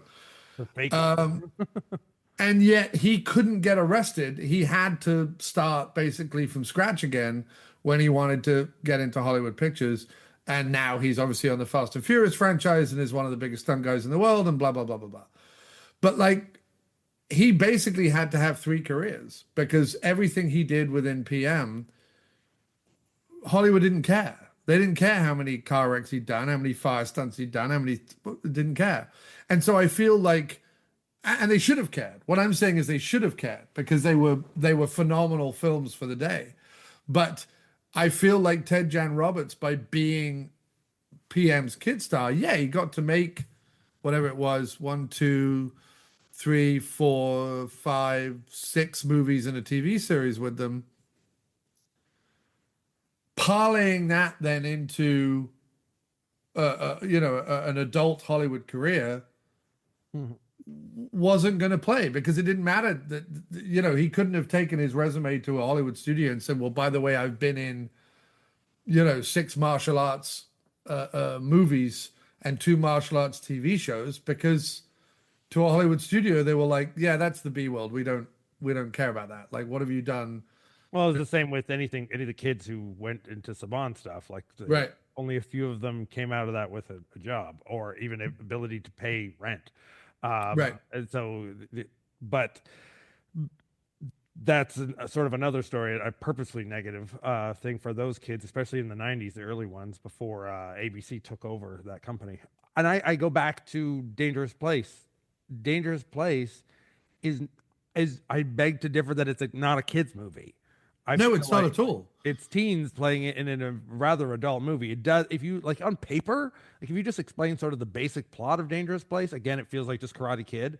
So you could think, okay, maybe it's a teen movie, but it's darker than that. It's more serious than that. The stuff that Ted Jan has to go through is much worse, and he has to emote it, and we actually see him act in that movie. Yeah, I mean, that's kind the of third movie to be he does. Funny kid, Yeah, I mean, that's the third movie he does. And it's, when we covered that movie, Matt and I were talking about it like, well, of course, PM Entertainment, hang the brother and have all this like dark weird shit because it's PM Entertainment and they're going to do dark weird shit whether it's a kid movie or not. That was before I'd seen Magic Kid and Tiger Heart and Power Within and some of the others. Yeah, A Dangerous Place feels like a PM Entertainment movie, like a dark, gritty mid '90s PM Entertainment movie that they've dropped, a child into. Magic Kid Magic Kid feels like a fun for all the family movie. It's not a kids movie, but it's not an adult movie. You could put this on with your aunt, or you could put it on with your friends at home, or you could put it on with your younger sister or whatever, and it's fine. Like it's fine. The slightly racy jokes about the sister would go over the heads of anyone younger than, teenage years or whatever. And everyone else would just find it charming, and all the action in it. Well, don't forget, most kids of the 70s and 80s grew up watching Dukes of Hazzard, Hulk, A-Team, whatever, all of which had adult action sequences in it, all of which flipped cars, blew stuff up, fired off bullets, threw people through windows, whatever it was. I mean, when I grew up watching those shows, like those were my shows. I didn't watch kid shows like, cartoons or whatever. I watched The Muppets, which themselves had adult jokes in, and then I watched the A-Team, which every single episode would beat the shit out of people and flip cars and blow stuff up. So, like, that was just the kids' stuff of the day, I feel like.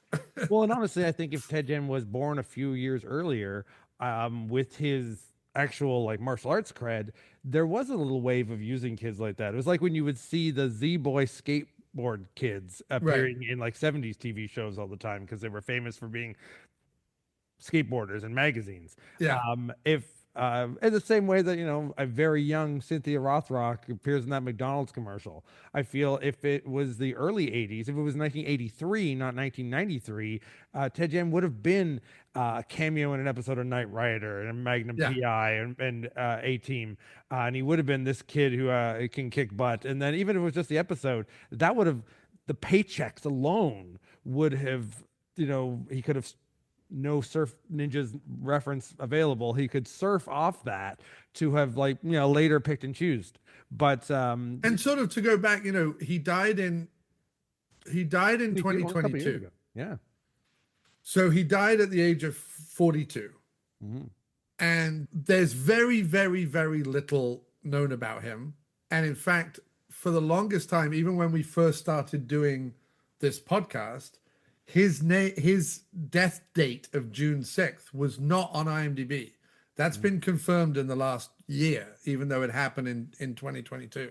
Right. Because when we first talked on A Dangerous Place, the only thing we knew was that post by his dad on Instagram, that if you Googled it, you would find a Reddit list, or you would find something where they would say, I think Ted Jan is dead, but we don't know. Like, that's what was out there a year ago. Now we have the definite date of June 6th, 2022, and I don't know where that came from. I'll have to kind of Google around and see where that official, maybe someone found a obituary or something. I don't know. Maybe it's the curse of having the name Jan. Remember Jan Michael Vincent. Yeah, Jan For Michael years, Vincent. Yeah. IMDb said he was dead, and then they found out he wasn't. Yeah. And then a couple of years after that, he did die. Yeah. But so Ted Jan Roberts is dead. That's obviously it's very sad. And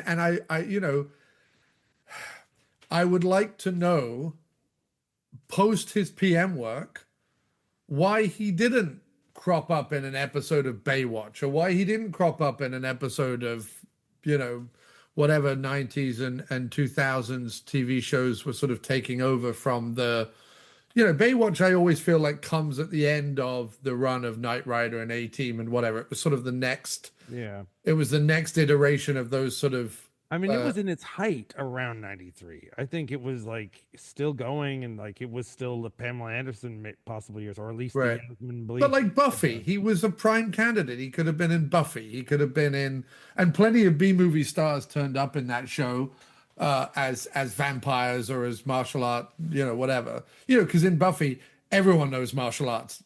becoming a vampire means martial arts. Becoming a ghost means martial arts. Yeah. Being taken over by a hyena means martial, whatever it is. Like any supernatural character is imbued with the ability to like kick ass because obviously Buffy needs to kick their ass every episode. So, Xena and Hercules, Cynthia Rothrock was on that show. There was a bunch of guys who were sort of 80s and 90s action stars that could have shown up on that show. So it's weird to me that he comes out of the PM Entertainment era and doesn't at least try and make his bones either in episodic television or more B-movie action for like other companies that are out there. He shows up in a movie called In the Blink of an Eye in 2005, which outside of his small character in Milk is sort of the only other quote unquote relatively adult film that he's in. But again, doesn't have anyone else of any note except Brian Krause, I suppose. And he's not even in the main cast list of that movie. He's way down the cast list of that movie. So it's just odd to me. I would love to have been able to have talked to him. I would have loved to have been able to have learned more about him because it definitely feels like, obviously, not only a person who died too soon, but a talent that could have been utilized way more than it was. Yeah. And I feel like there's a story between coming out of the PM system and ending up with Gus Van Sant and being in Milk and whatever. I want to know those 8 years what happened. You know what I mean? And why he didn't do more stuff. I mean, and again, as I alluded to, that early Haim Saban era, he was very much given shit by a lot of the young actors in those shows for being a user of them. They were non-union, but they were getting televised on Fox. So a lot of those kids, the reason they would disappear wasn't necessarily because they were getting older, was because eventually they got real managers and asked for money, and Haim just made them disappear. And it wasn't until it was taken out of his hands that like the young actors could actually get involved, be in worlds where they would be secure enough in their lives that they could like do the convention scene and stuff like that later on. And we mentioned at the beginning of this of Ernie Reyes Jr. He at least had enough pocketed away and was guided well enough as a little child that he could get back into martial arts. So then he became like a choreographer and he became involved in teaching it a lot and got back into it for a little bit later on in life just because it was quirky to see him and stuff. And he wasn't going broke, so he could also do the convention scene and be comfortable with it. Because as a kid, he had someone sort of guiding him through it, so he wasn't a mess at the end of it. So who knows with that? And again, as I said, there's quite a few of the kids in the early Haim Saban production stuff on Fox. They all have really bad stories to tell. Even ones who did get careers out of their own hard work in that. They love it when they go to conventions, but all of them talk about those early days in Fox where it was the fact that they were letting these kids do things non-unionized for Fox television. Well, isn't there a documentary? It's either on Netflix or HBO or something, or maybe Hulu, but there's a documentary that is about the dark side of the Power Rangers, like the dark side of the shit. For that sure. happened. There's at least one or two out there that are done, some independent, and one that was for sure on one of the streaming networks. A lot of the early Power Rangers do their own little podcast now where they talk about it because one or two of them stayed out as actors, and most of them got out of it because it kind of poisoned them, and that they were lucky enough to have agents, or they didn't have parents that understood that kind of thing because their parents weren't acting teachers or like acting parents, should I say. But and nothing against PM for it. Again, with the budgets they were working with, who knows what Ted Jan's personal and family life was. They were Right. He was, again, as much as he proved that he could act, he was definitely a martial arts kid who was way into it because he was already at a competitive level at that point. That was his life. When he was put into a Hollywood idea of, did they tell him this is PM Entertainment, it's not Hollywood? Right. Kids at that time don't understand that, and Right. then at some point it kicks into them where they're like, oh crap, I wasn't in Hollywood. And now at this point they've walked around showing off, telling other people I'm from these movies, and the disappointment of being told we don't know what those movies are, Right. it can affect a young actor to ruin them to ever like want to face it again. And now, sadly, because of how hidden away he was, and now his passing, we might never know that. Yeah, I mean, I don't, maybe I'll reach out to Joseph again, but I don't know how they discovered him. I don't know, what the working relationship was like. I know that his father, Bob Roberts, produces Tiger Heart, which is one of his Oh. movies with PM. So clearly his father was around. His father, we know, also was the one who announced his passing. We don't know his mother, as far as I'm aware. Like, I don't know anything about her. So I don't know. I just don't know. And maybe I'll fill in the blanks. Maybe I'll do some research and fill in the blanks before this show gets edited and put out. But yeah, I just think it's tragic because he was clearly such a talent, and also continuing the morose subject of death, as Stephen Furst, of course, passed away in 2017, Which which is the a grand scheme shame is not that long because ago either. Yeah. yeah, because I was thinking like, oh, maybe I could talk to. No, I can't talk to Stephen Furst either.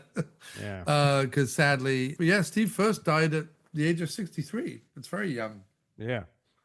He at least had a real Hollywood career at some points and up and down, but like, pretty consistent. So he at least knew the business. And so he wasn't just a fly by night person who ended up in this film. He ended up this film because it was a job, and then he got to write it. And so, that's the whole reason for Hollywood Yeah, he guys got to to. direct the second one. Right. And then that's a love of it. That's a want to do it. There's probably not to anything really negative to say there. To end this concept of kids in karate films that become really negative, I have talked about it on my own podcast and shows many times. A movie called Karate Christmas Miracle that had a sequel called Wrestling Christmas Miracle. Not the same kid in both of them, but I won't get into it here. You can look it up yourself, and you may enjoy this yourself, John, is to look up that movie. I'm sure it's free on Tubi still. Let's just say, in the concept of films like more PSA like films where they're going to down talk you, where there's like, this is about how good kids should work and how they should live their lives, and you're expecting Cool Cat and Eric Estrada to show up.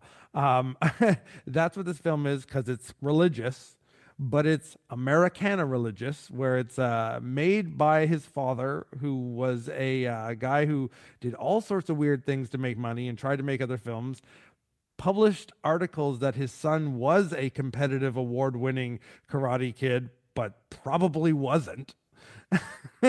And then made this movie about how if you learn karate and you pray, everything great will happen on Christmas Day. Good to know. It's and that's fairly new. So this concept of martial arts kids just, loving the idea of becoming movie stars, and is that true or not? Are they or are they not? It's still happening to this day. Kids Right. are having just as questionable careers, and still, as long as they can run up to a camera and go "Kia" to an adult man and make him fall over, they seem invincible. Yeah, and I think that's, to get back to the Magic Kid, what I really respond to with it is that I think that both the action sequences, as you say, yes, you have to suspend disbelief that his kick would ever even knock you off your feet, let alone, do you any serious injury. And that's the thing to take away from this kid, though. That is someone who has done, and because it's karate. Karate isn't really for fighting 27 guys in a bar. It's not. Right. It's not meant for that. Even if kickboxing is onto a different level. But especially with this kid, he's a karate kid, and the idea that he's going to be in these fights doesn't make sense. But you can tell he does know that, and even as a kid, I could tell that about Don the Dragon Wilson, and it is very obvious about this our hero Kevin that that obviously he was and probably did have some awards and medals in his pocket for that, because he definitely knows what he's doing. Yes, 100%. So let's talk. You had said at the beginning, we'll talk about it later. Let's talk Stephen Furst. Uh, he again, I think, treads the thin, very thin line of potentially becoming annoying, but never becomes annoying. Stephen Furst and all the other things I've seen him in, which is mainly Animal House and Dream Team, tends to not play up the sort of rapid fire, bon mots or little quips or whatever, little observations. He tends to be either the sort of dweebish character that he is in Animal House, Yeah.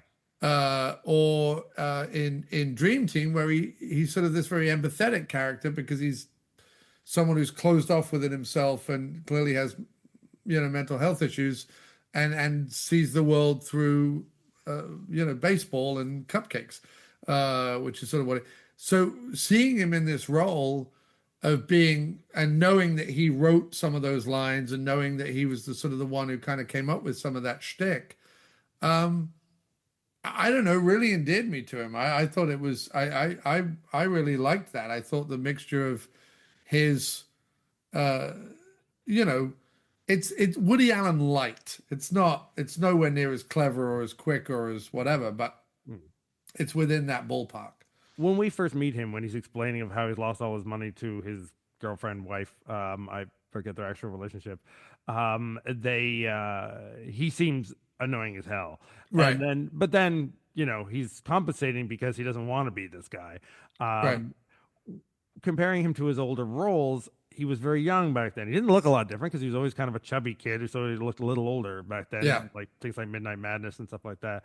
But you could get away with being fat dumb kid, and it would still be innocent. So if he was the mentally challenged kid, it was still innocent.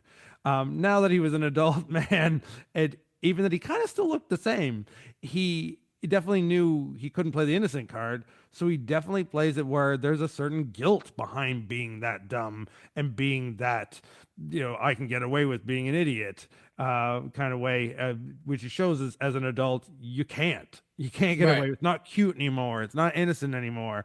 And especially when his the next, well, the lead in this film is a kid who is more mature than him, Yeah. and that's the message. It is about like finding your inner child, but also finding that sometimes your inner child knows better than you do now when you're like sort of taking advantage of your adult world.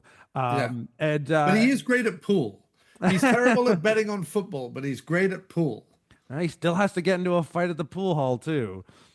It just makes me think of Fresh Prince of Bel-Air, where he's lost all that money, and Uncle Phil comes in and has to hustle all the guys at the pool hall. So, what we normally do as we wrap up is we talk about favorite scenes that stand out for you, and then we talk about ranking this movie within PM and ranking this movie within either Ted Jan Roberts movies or Stephen Furst movies as you see fit, or depending on how many of either that you've seen.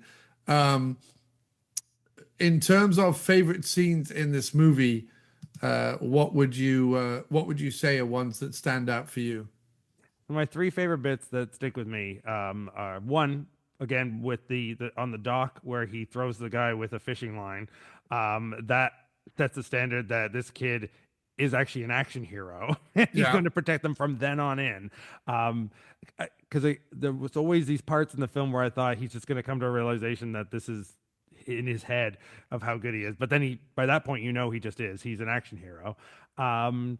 The moment when he says the dragon and Don is there, and it's just like everything is fine now. It's a very relieving kids action trope, and I do like it and appreciate it. And then my third is before you know him at all, before he's even done his little voiceover intro, it's his parents sitting in the audience at his competition. And that scene of his parents bickering about he's not old enough for this. They've done this with when he was younger. He's done these things already, and the dad doesn't get it. The dad is paranoid. The mom doesn't care because she's like oh, I'm a wine mom kind of thing. Yeah. Two of them have this little dialogue that just reminds me of the like classic middle-aged couple from the airplane movies. In the first one, they're drinking. In the Yes. second one, they go, "Remember that time you took that bad acid and you got up on the barn and you thought you were Jesus Christ?" Yeah. Like, Dad never throws up twice at home or whatever the yeah, gag is. Yeah. yeah. It felt like those two. I like it, those two are so funny to me that I'm kind of sad they're not really involved in the rest of this movie. Yeah, no, I think the parents are great. I mean, I love the pool hall scene. Uh because I love anything where there's this sort of like hustle mentality that ends in sort of a big martial arts fight. Imagine if the Sting ended that way. It was like Yeah, kid it'd came be in and great. just beat everybody. It'd be great. I love overall how polished this film feels. It just feels polished. It's one of the movies where if someone said like, when did PM start to sort of turn a corner? And it's interesting because I, I always think of 93, 94 as sort of their transitional period. And it's weird for me because, the Wings Hauser movies, which I actually think are very well made, are much earlier. They're sort of 1990, 1991. When a lot of their films, while they're great, can feel sort of amateur and low budget. Whereas, we've had a run of, in the lead up to this movie coming out, you've had Final Impact, which is fantastic, Deadly Bet, which is, it's okay, Maximum Force, Street Crimes, CIA, Codename Alexa, Intent to Kill, Out for Blood, which is actually one of Don's best films that he does for PM. But then you have Bikini Summer 2 and Alien Intruder, both of which are terrible. I mean, Alien Intruder is probably one of the worst PM films they ever made. It's Right. how Yeah. you have Maxwell Caulfield, Billy D. Williams, and fuck that up. I have no idea. But basically, no one from the PM Entertainment regulars work on that movie. That movie's like a side project. I don't even know how much PM Entertainment even had to do with that movie. But then you get Ring of Fire 2, Blood and Steel, Fist of Honor, and then Magic Kid. So it comes before To Be the Best, Private Wars, Firepower, CIA 2, all of which are what I would consider next level PM. All of those are more glossy, more put together, better, whatever. Magic Kid feels like a bit of a fulcrum. It feels a little bit like between the lower budget earlier ones, and maybe you can say that's Ring of Fire 2. Maybe you say Ring of Fire 2 is where, or Out for Blood is where they kind of start to feel a little bit more polished. But I don't know. I think Magic Kid is so well edited, so slick, so It's very well edited. That's it why I was like, it barrels seemed like along. I professional mean, it television at the doesn't. time. Sorry, dude. I would just say it's very well edited. That's why I felt it was like professional television at the time. Because that point in the early 90s, regular television was like really throwing budget onto like plots that didn't need it. Yeah, definitely.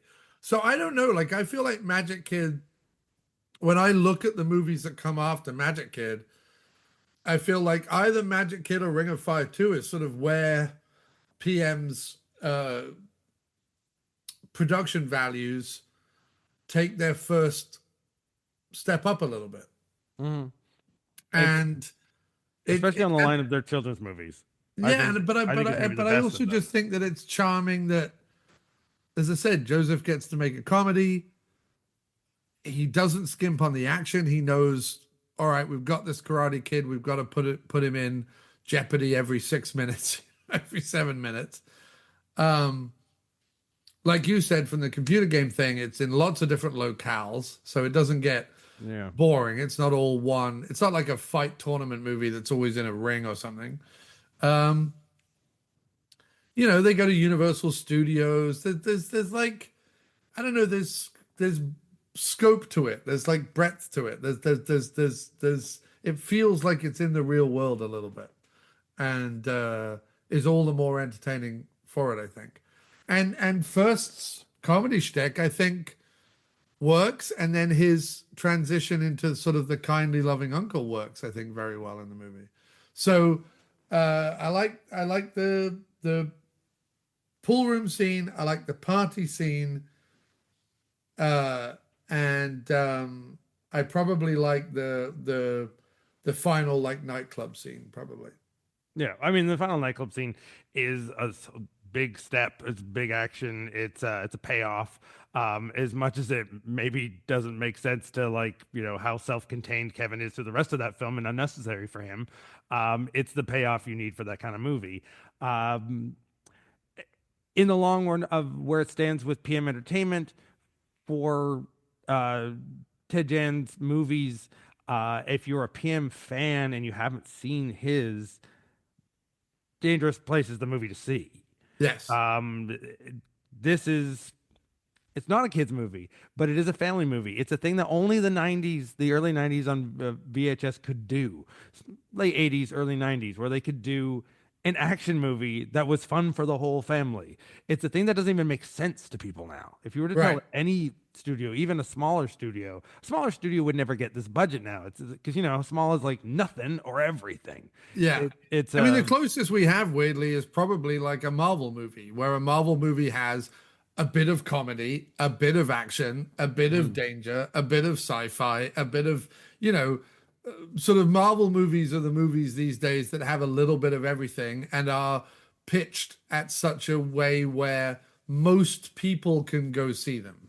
I yeah. guess that's Yeah. really the only movie we have where, but again, even in those movies, it's 90% adults starring in it. There's really only Ms. Marvel or whatever who showed up in Marvels. Yeah. Marvels or whatever that Yeah. sequel was, who's a kid, and Spider-Man. But again, Tom Holland feels like he's 30. He doesn't feel like he's 14. Right. Yeah.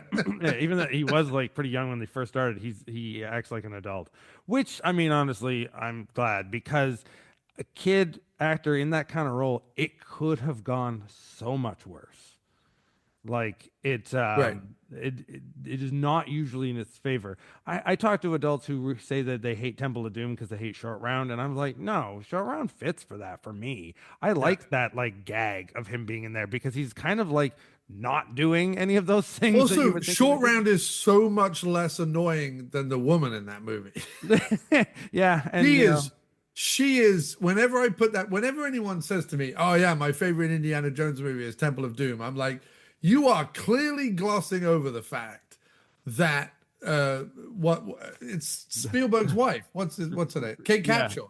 yeah, That Kate Capshaw, for 2/3 of that movie, not only sets feminism back 100 years, yeah, but is so awful, even as the damsel in distress, is so relentlessly annoying that you can't feel any empathy for her. Like there are no, plenty of actors who could play damsel in distress and still yield, empathy or sympathy or something from the audience.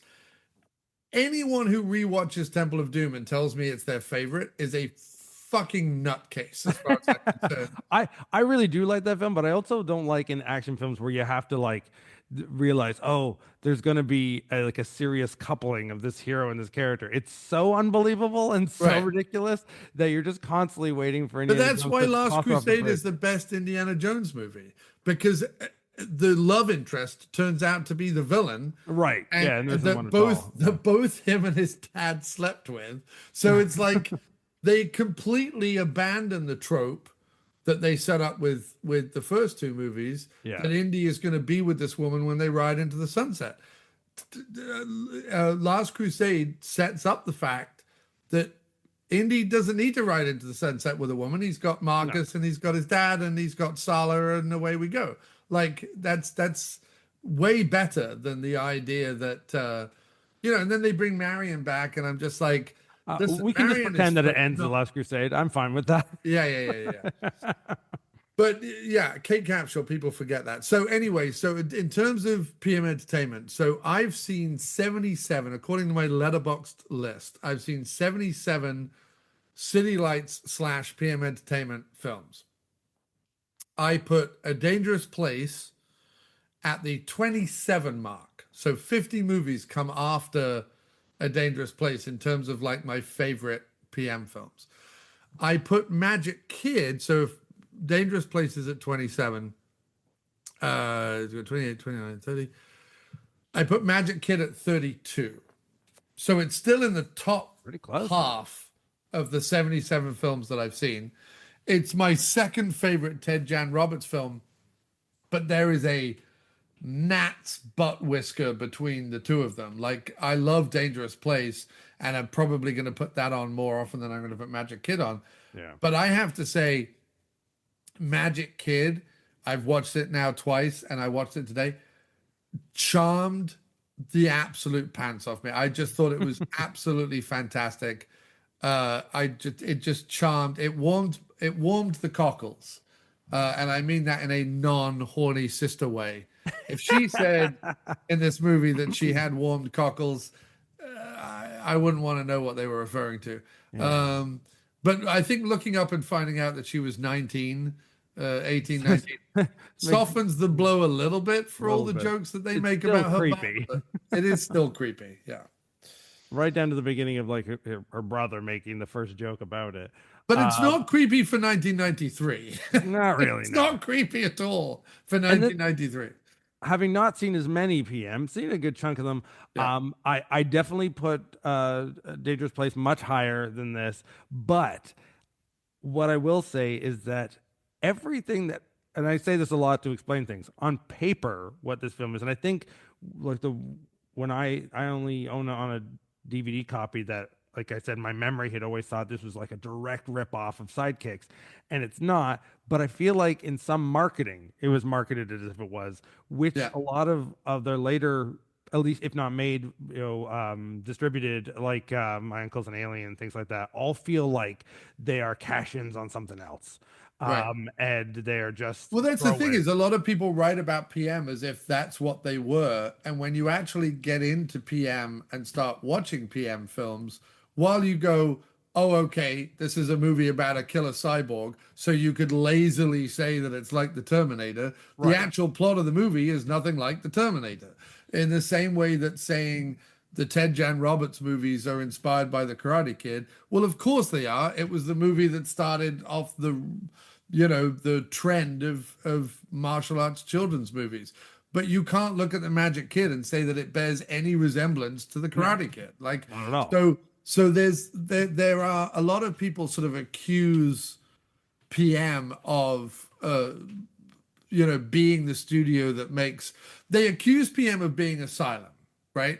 Mm-hmm.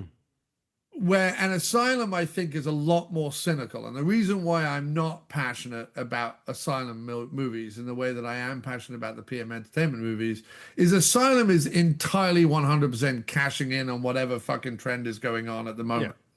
Whereas PM Entertainment, yes, they're aware of the trends. Yes, they have a universal sales agent, George Shamir, who is literally going out to foreign territories and saying, what kind of movie do you want next? We'll make it for you. Yes, there is some level of financial cynicism to the movies they're making.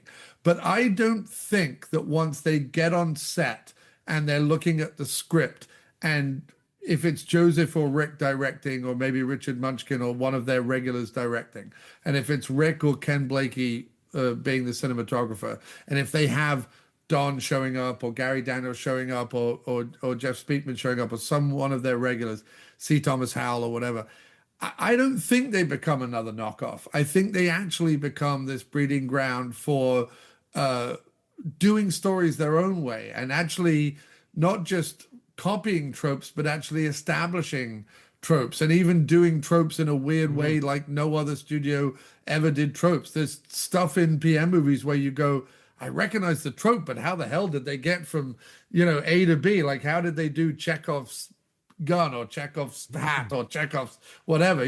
How did they do that? Well, they took a circuitous route to get to that point. And that's always sort of, to me, the I'm getting excited and passionate now, because I to me, that's where the creativity comes. I can spot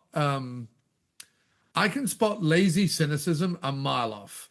Like, I've seen enough Wynorski and fucking Fred Olen Ray movies Right. and asylum films to spot like cynical laziness from a mile off, because you just go, or even Charles Band, and God bless Charles Band, but like even Charles Band is just like, all right, we're going to do this again, rinse and repeat, this again, rinse and repeat, this again, rinse and repeat, with no real feeling that he's really putting his heart and soul into anything. PM Entertainment to me feels so much more authentic, scrappy. You know, Joseph refers to him and Rick as just a couple of dumb guys trying to just have fun and make shit happen. You know, he doesn't describe it like there's some big overarching villain scheme to make millions of dollars. It's just like, I want to blow shit up, and I want to ride speedboats, and I want to drive cars, and I want to film it, and I want to do this, and I want to do that. It's far more the way you and I might approach making a movie, even though we wouldn't have the budget. It's far more that kind of creative way we might approach it, just being like, well, in this movie, I'm going to play a kung fu guy because I've always wanted to be a kung fu guy. Even if I don't know kung fu, let's just do it, kind of thing, or whatever it is. And so that's why I'm drawn to PM. And that's why when I watch something like The Magic Kid, I go, is it entertaining? Yes. Does it have action sequences in it? Yes. Is the kid annoying? Not too much. Is Stephen Furst funny? Enough. He's funny enough to carry the movie. Do shenanigans take place? Yes. Is there an emotional core to the movie? Yes. So once it starts ticking those boxes, even at a low level, once it starts ticking those boxes, I can't have anything but love for it. Do you know what I mean? Well, and to capsulize the misleadingness of this film, for someone who doesn't know anything about it, and I think this goes for all the major PM Entertainment films that I have watched. You take a Fred Olen Ray, Warnowski, or Charles Band, one of his light beam kids movies, or his actual full moon horror movies. You put that in the video store. You pick up the box. You see the cover. You see the back that tells you like 4 points of basically what the film is. On those guys, it is those 4 points. That's what it is. That thing on the cover, that's what it is. Or sometimes it's not even that. Like, well, sometimes with those guys, they'll put the 4 points on the back. I'll put it in, and it gives me 2.5 points. And I'm like, what the hell, guy? You know what I mean? Yeah. But for each of these points, even that you may say, okay, a kid ninja helping his dad and helping his uncle in California, while referencing his love for an existing martial artist, isn't on my top interest of films. Again, this movie has been made by guys like Warnowski and by Charles Band, and it's just that. This has a production setup, has a character you care about, has a character who is competent. Every line for a kid who's acting like an adult, every single line out of his mouth isn't cringy, and that is such a easy thing to slip into. Yes. And they don't, which even if it's not the greatest thing on the planet, it is shockingly much more comprehensive than this kind of film, as I would say, on paper should be. Yeah, completely. I can't really, and maybe one day I'll have a sentence that'll really define it. I guess here's the thing you could say about PM Entertainment, although they do some great movie covers, so I can't say this as a blanket statement. But Charles Band, Jim Wynorski, Fred Olen Ray, these guys, who I also love, I don't mean to shit on them, but I also love a lot of what they've done. Their posters and their video cover art are 95% better than the movie contained within. Yeah. PM Entertainment, as much as I love some of their cover art, they don't have great cover art. The movies contained within PM Entertainment VHS are way better than the cover art alludes to. You know what I mean? Most of the cover art, they'll have the hero, a gun, and a naked chick. The hero, a gun, and a naked chick. Like that's predominantly kind of most of their stuff. And when they get into the kid stuff, I mean, if you look at Magic Kid, it's just, well, we've got the car, we've got the clown, we've got, a guy in a gi. I can't really show you because it's blowing it out, but like we've got the hero in a gi, we've got the guy dressed as a clown, we've got a red car. Like it's just floating things on a thing with the name Magic Kid. Like it's not selling me the movie. You know what I mean? And I think in other versions I've seen of that, and if you Google it, I feel like when I first saw this movie was on a VHS. That's just the kid punching at the screen. The DVD I Yes. have is just him and Dawn back to back in a shot from the bar, but they're superimposed on a red background, so Yeah. nothing. But My argument would be a lot of video store guys went cover is better than the movie. To my way of thinking, PM Entertainment flips that. And while the covers are fine, and I'm not shitting on some of the artistry of some of the earlier covers, because some of the earlier covers are great, to my way of thinking, PM films are way better than the cover. To my way of thinking, PM serves up more than the cover promises, whereas Full Moon serves up half of what the cover promises. which I think is why a lot of people probably don't know about them as much, even in the B movie world, Right. because I don't think they did do that well on the on comparison to some of these more schlockster hucksters that again hucksters that I love, but they are what they are. As those guys sort of mastered the VHS boom in the early 90s. But which is why these films are now more interesting for guys like you and I to look back on now. Yeah. And with the odd reasons that they show up in streaming or show up in DVDs or those like box sets of 25 movies and they happen to be on 5 of them, um, they're gems to find because Yes. you do get more than you think you're getting out of those, which is great. Again, as I said, for me, this movie isn't as big as charming as it was for you. It wasn't uncharming though, and going into it, even that I know I'd seen this years ago before, I went in expecting something not charming at all. Exactly. No. I mean, you definitely have to temper your expectations before you go into these movies to fully enjoy them, I feel like.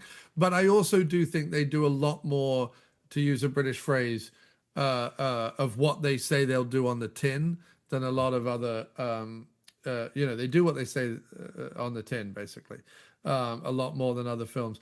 To wrap it up then, and to try and sort of put some closure on kind of what we're talking about, there was a time where I was doing the After Movie Diner podcast, and my co-host Jim Wallace and I would scour the paper or the internet each week for a film screening in New York that wasn't the top 5 big movies coming out. It was Christian Slater is in a Alien on the Moon movie called Stranded, and it's playing at screen 24 of the AMC on 42nd Street, rather than going to see Godzilla or John Wick or whatever the huge movie was. Let's go see Stranded with Christian Slater in it. And we tried every week to sort of do that for a while, because what we found for podcasting reasons was, if a movie is phenomenal, there's nothing to talk about. You just sit there and go, well, it was really great when this happened. Yeah, it was really great when that happened. Oh, it was wonderful. It was well acted, well directed, well shot. Who cares, right? And if a movie's really, really bad, 9 times out of 10, while you try and muster, because I don't do the so bad it's good, laugh at something ironically. That's just not what I can do half the time. I need something to hang my hat on. If a movie's too bad, I sit there and I just go, like, I remember there's a famous episode of the After Movie Diner that we never released, after we saw Baby Driver, and a lot of people are like, what are you talking about? Baby Driver was amazing. I thought Baby Driver was one of the worst fucking films I've ever seen in my entire life. And Jim and I sat down in a diner to talk about it, and both looked across the table from each other and went, ugh, what the fuck do we say about this film? Like, it was just one of those films that did nothing for us at all. And so, that's the key of as a bad movie lover. That's what I don't like to call it a bad movie. I don't know if I want to just say a boring movie, but a movie that doesn't give you anything to take home with. Right, exactly. Is a crime.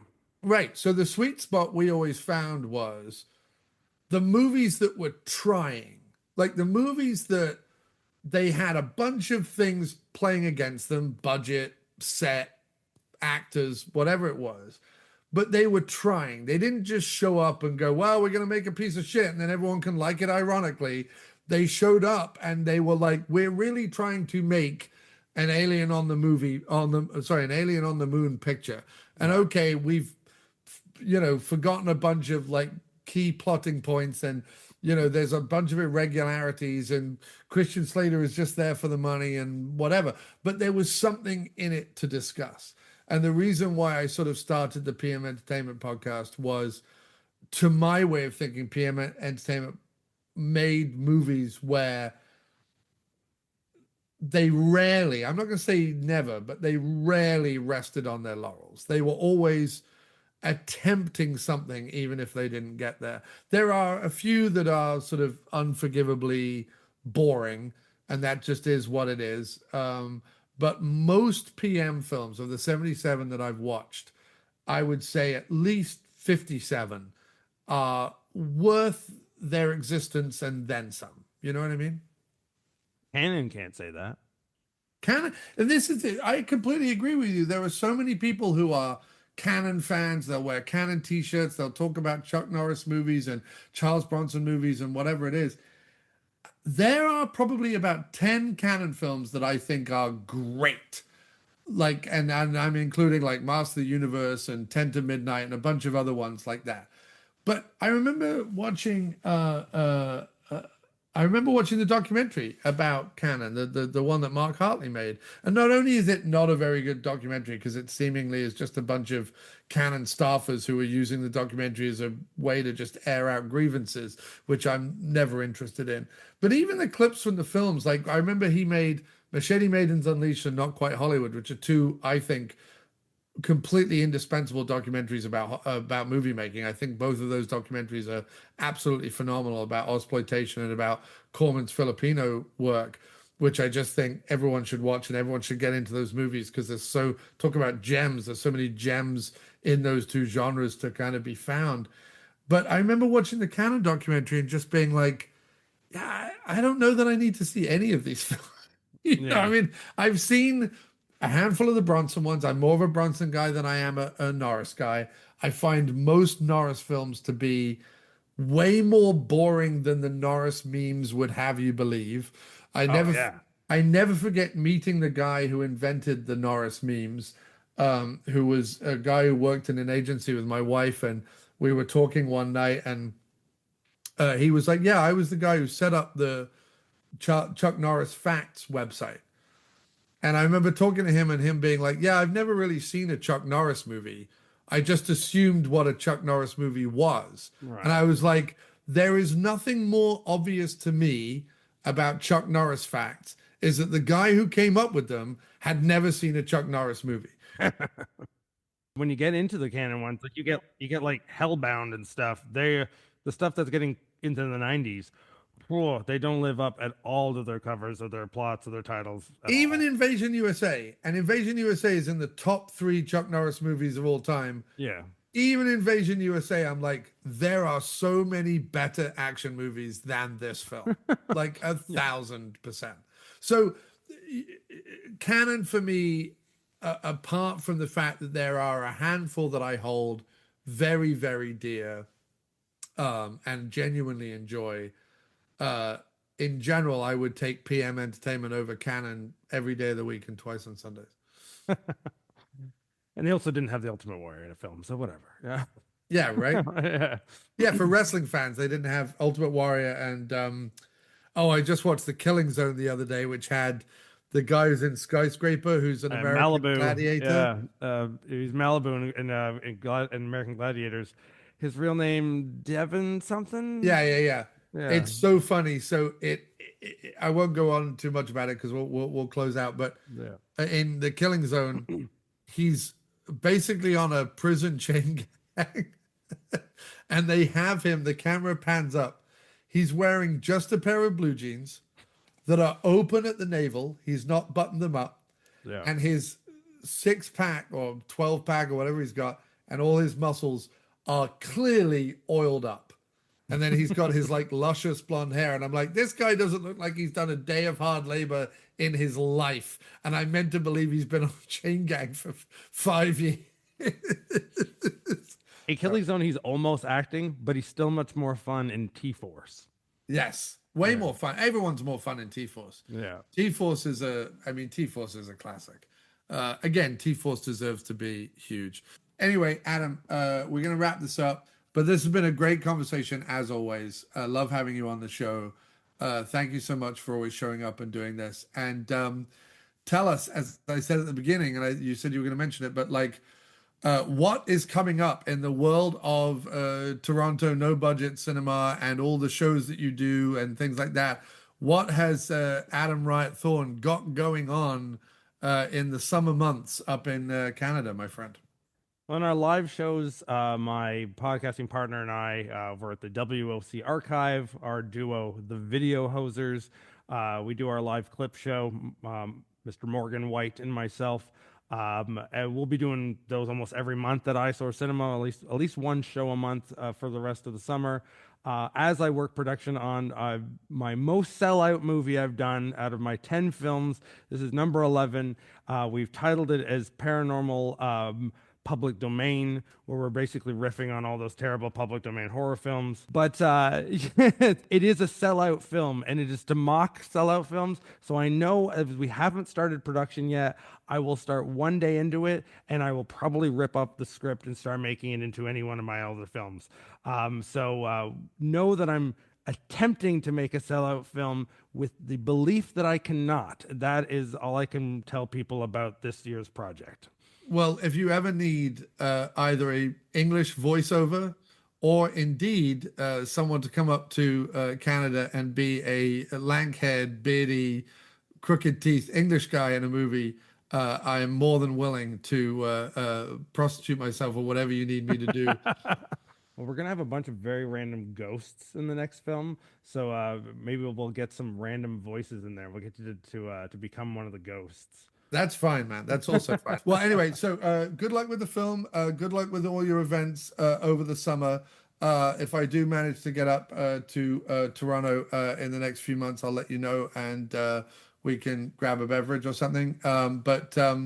Or if, I don't know if you drink or not, but we'll grab food or beverage or whatever you want. It has been known to happen. It has been known to happen.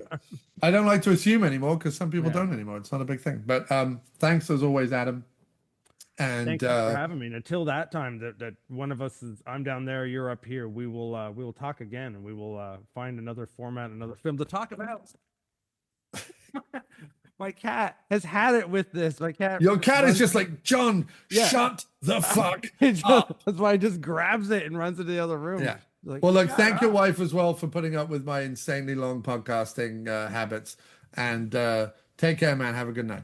Thank you so much. You have a great night too. Take care, John. You are now leaving the PM Entertainment Podcast.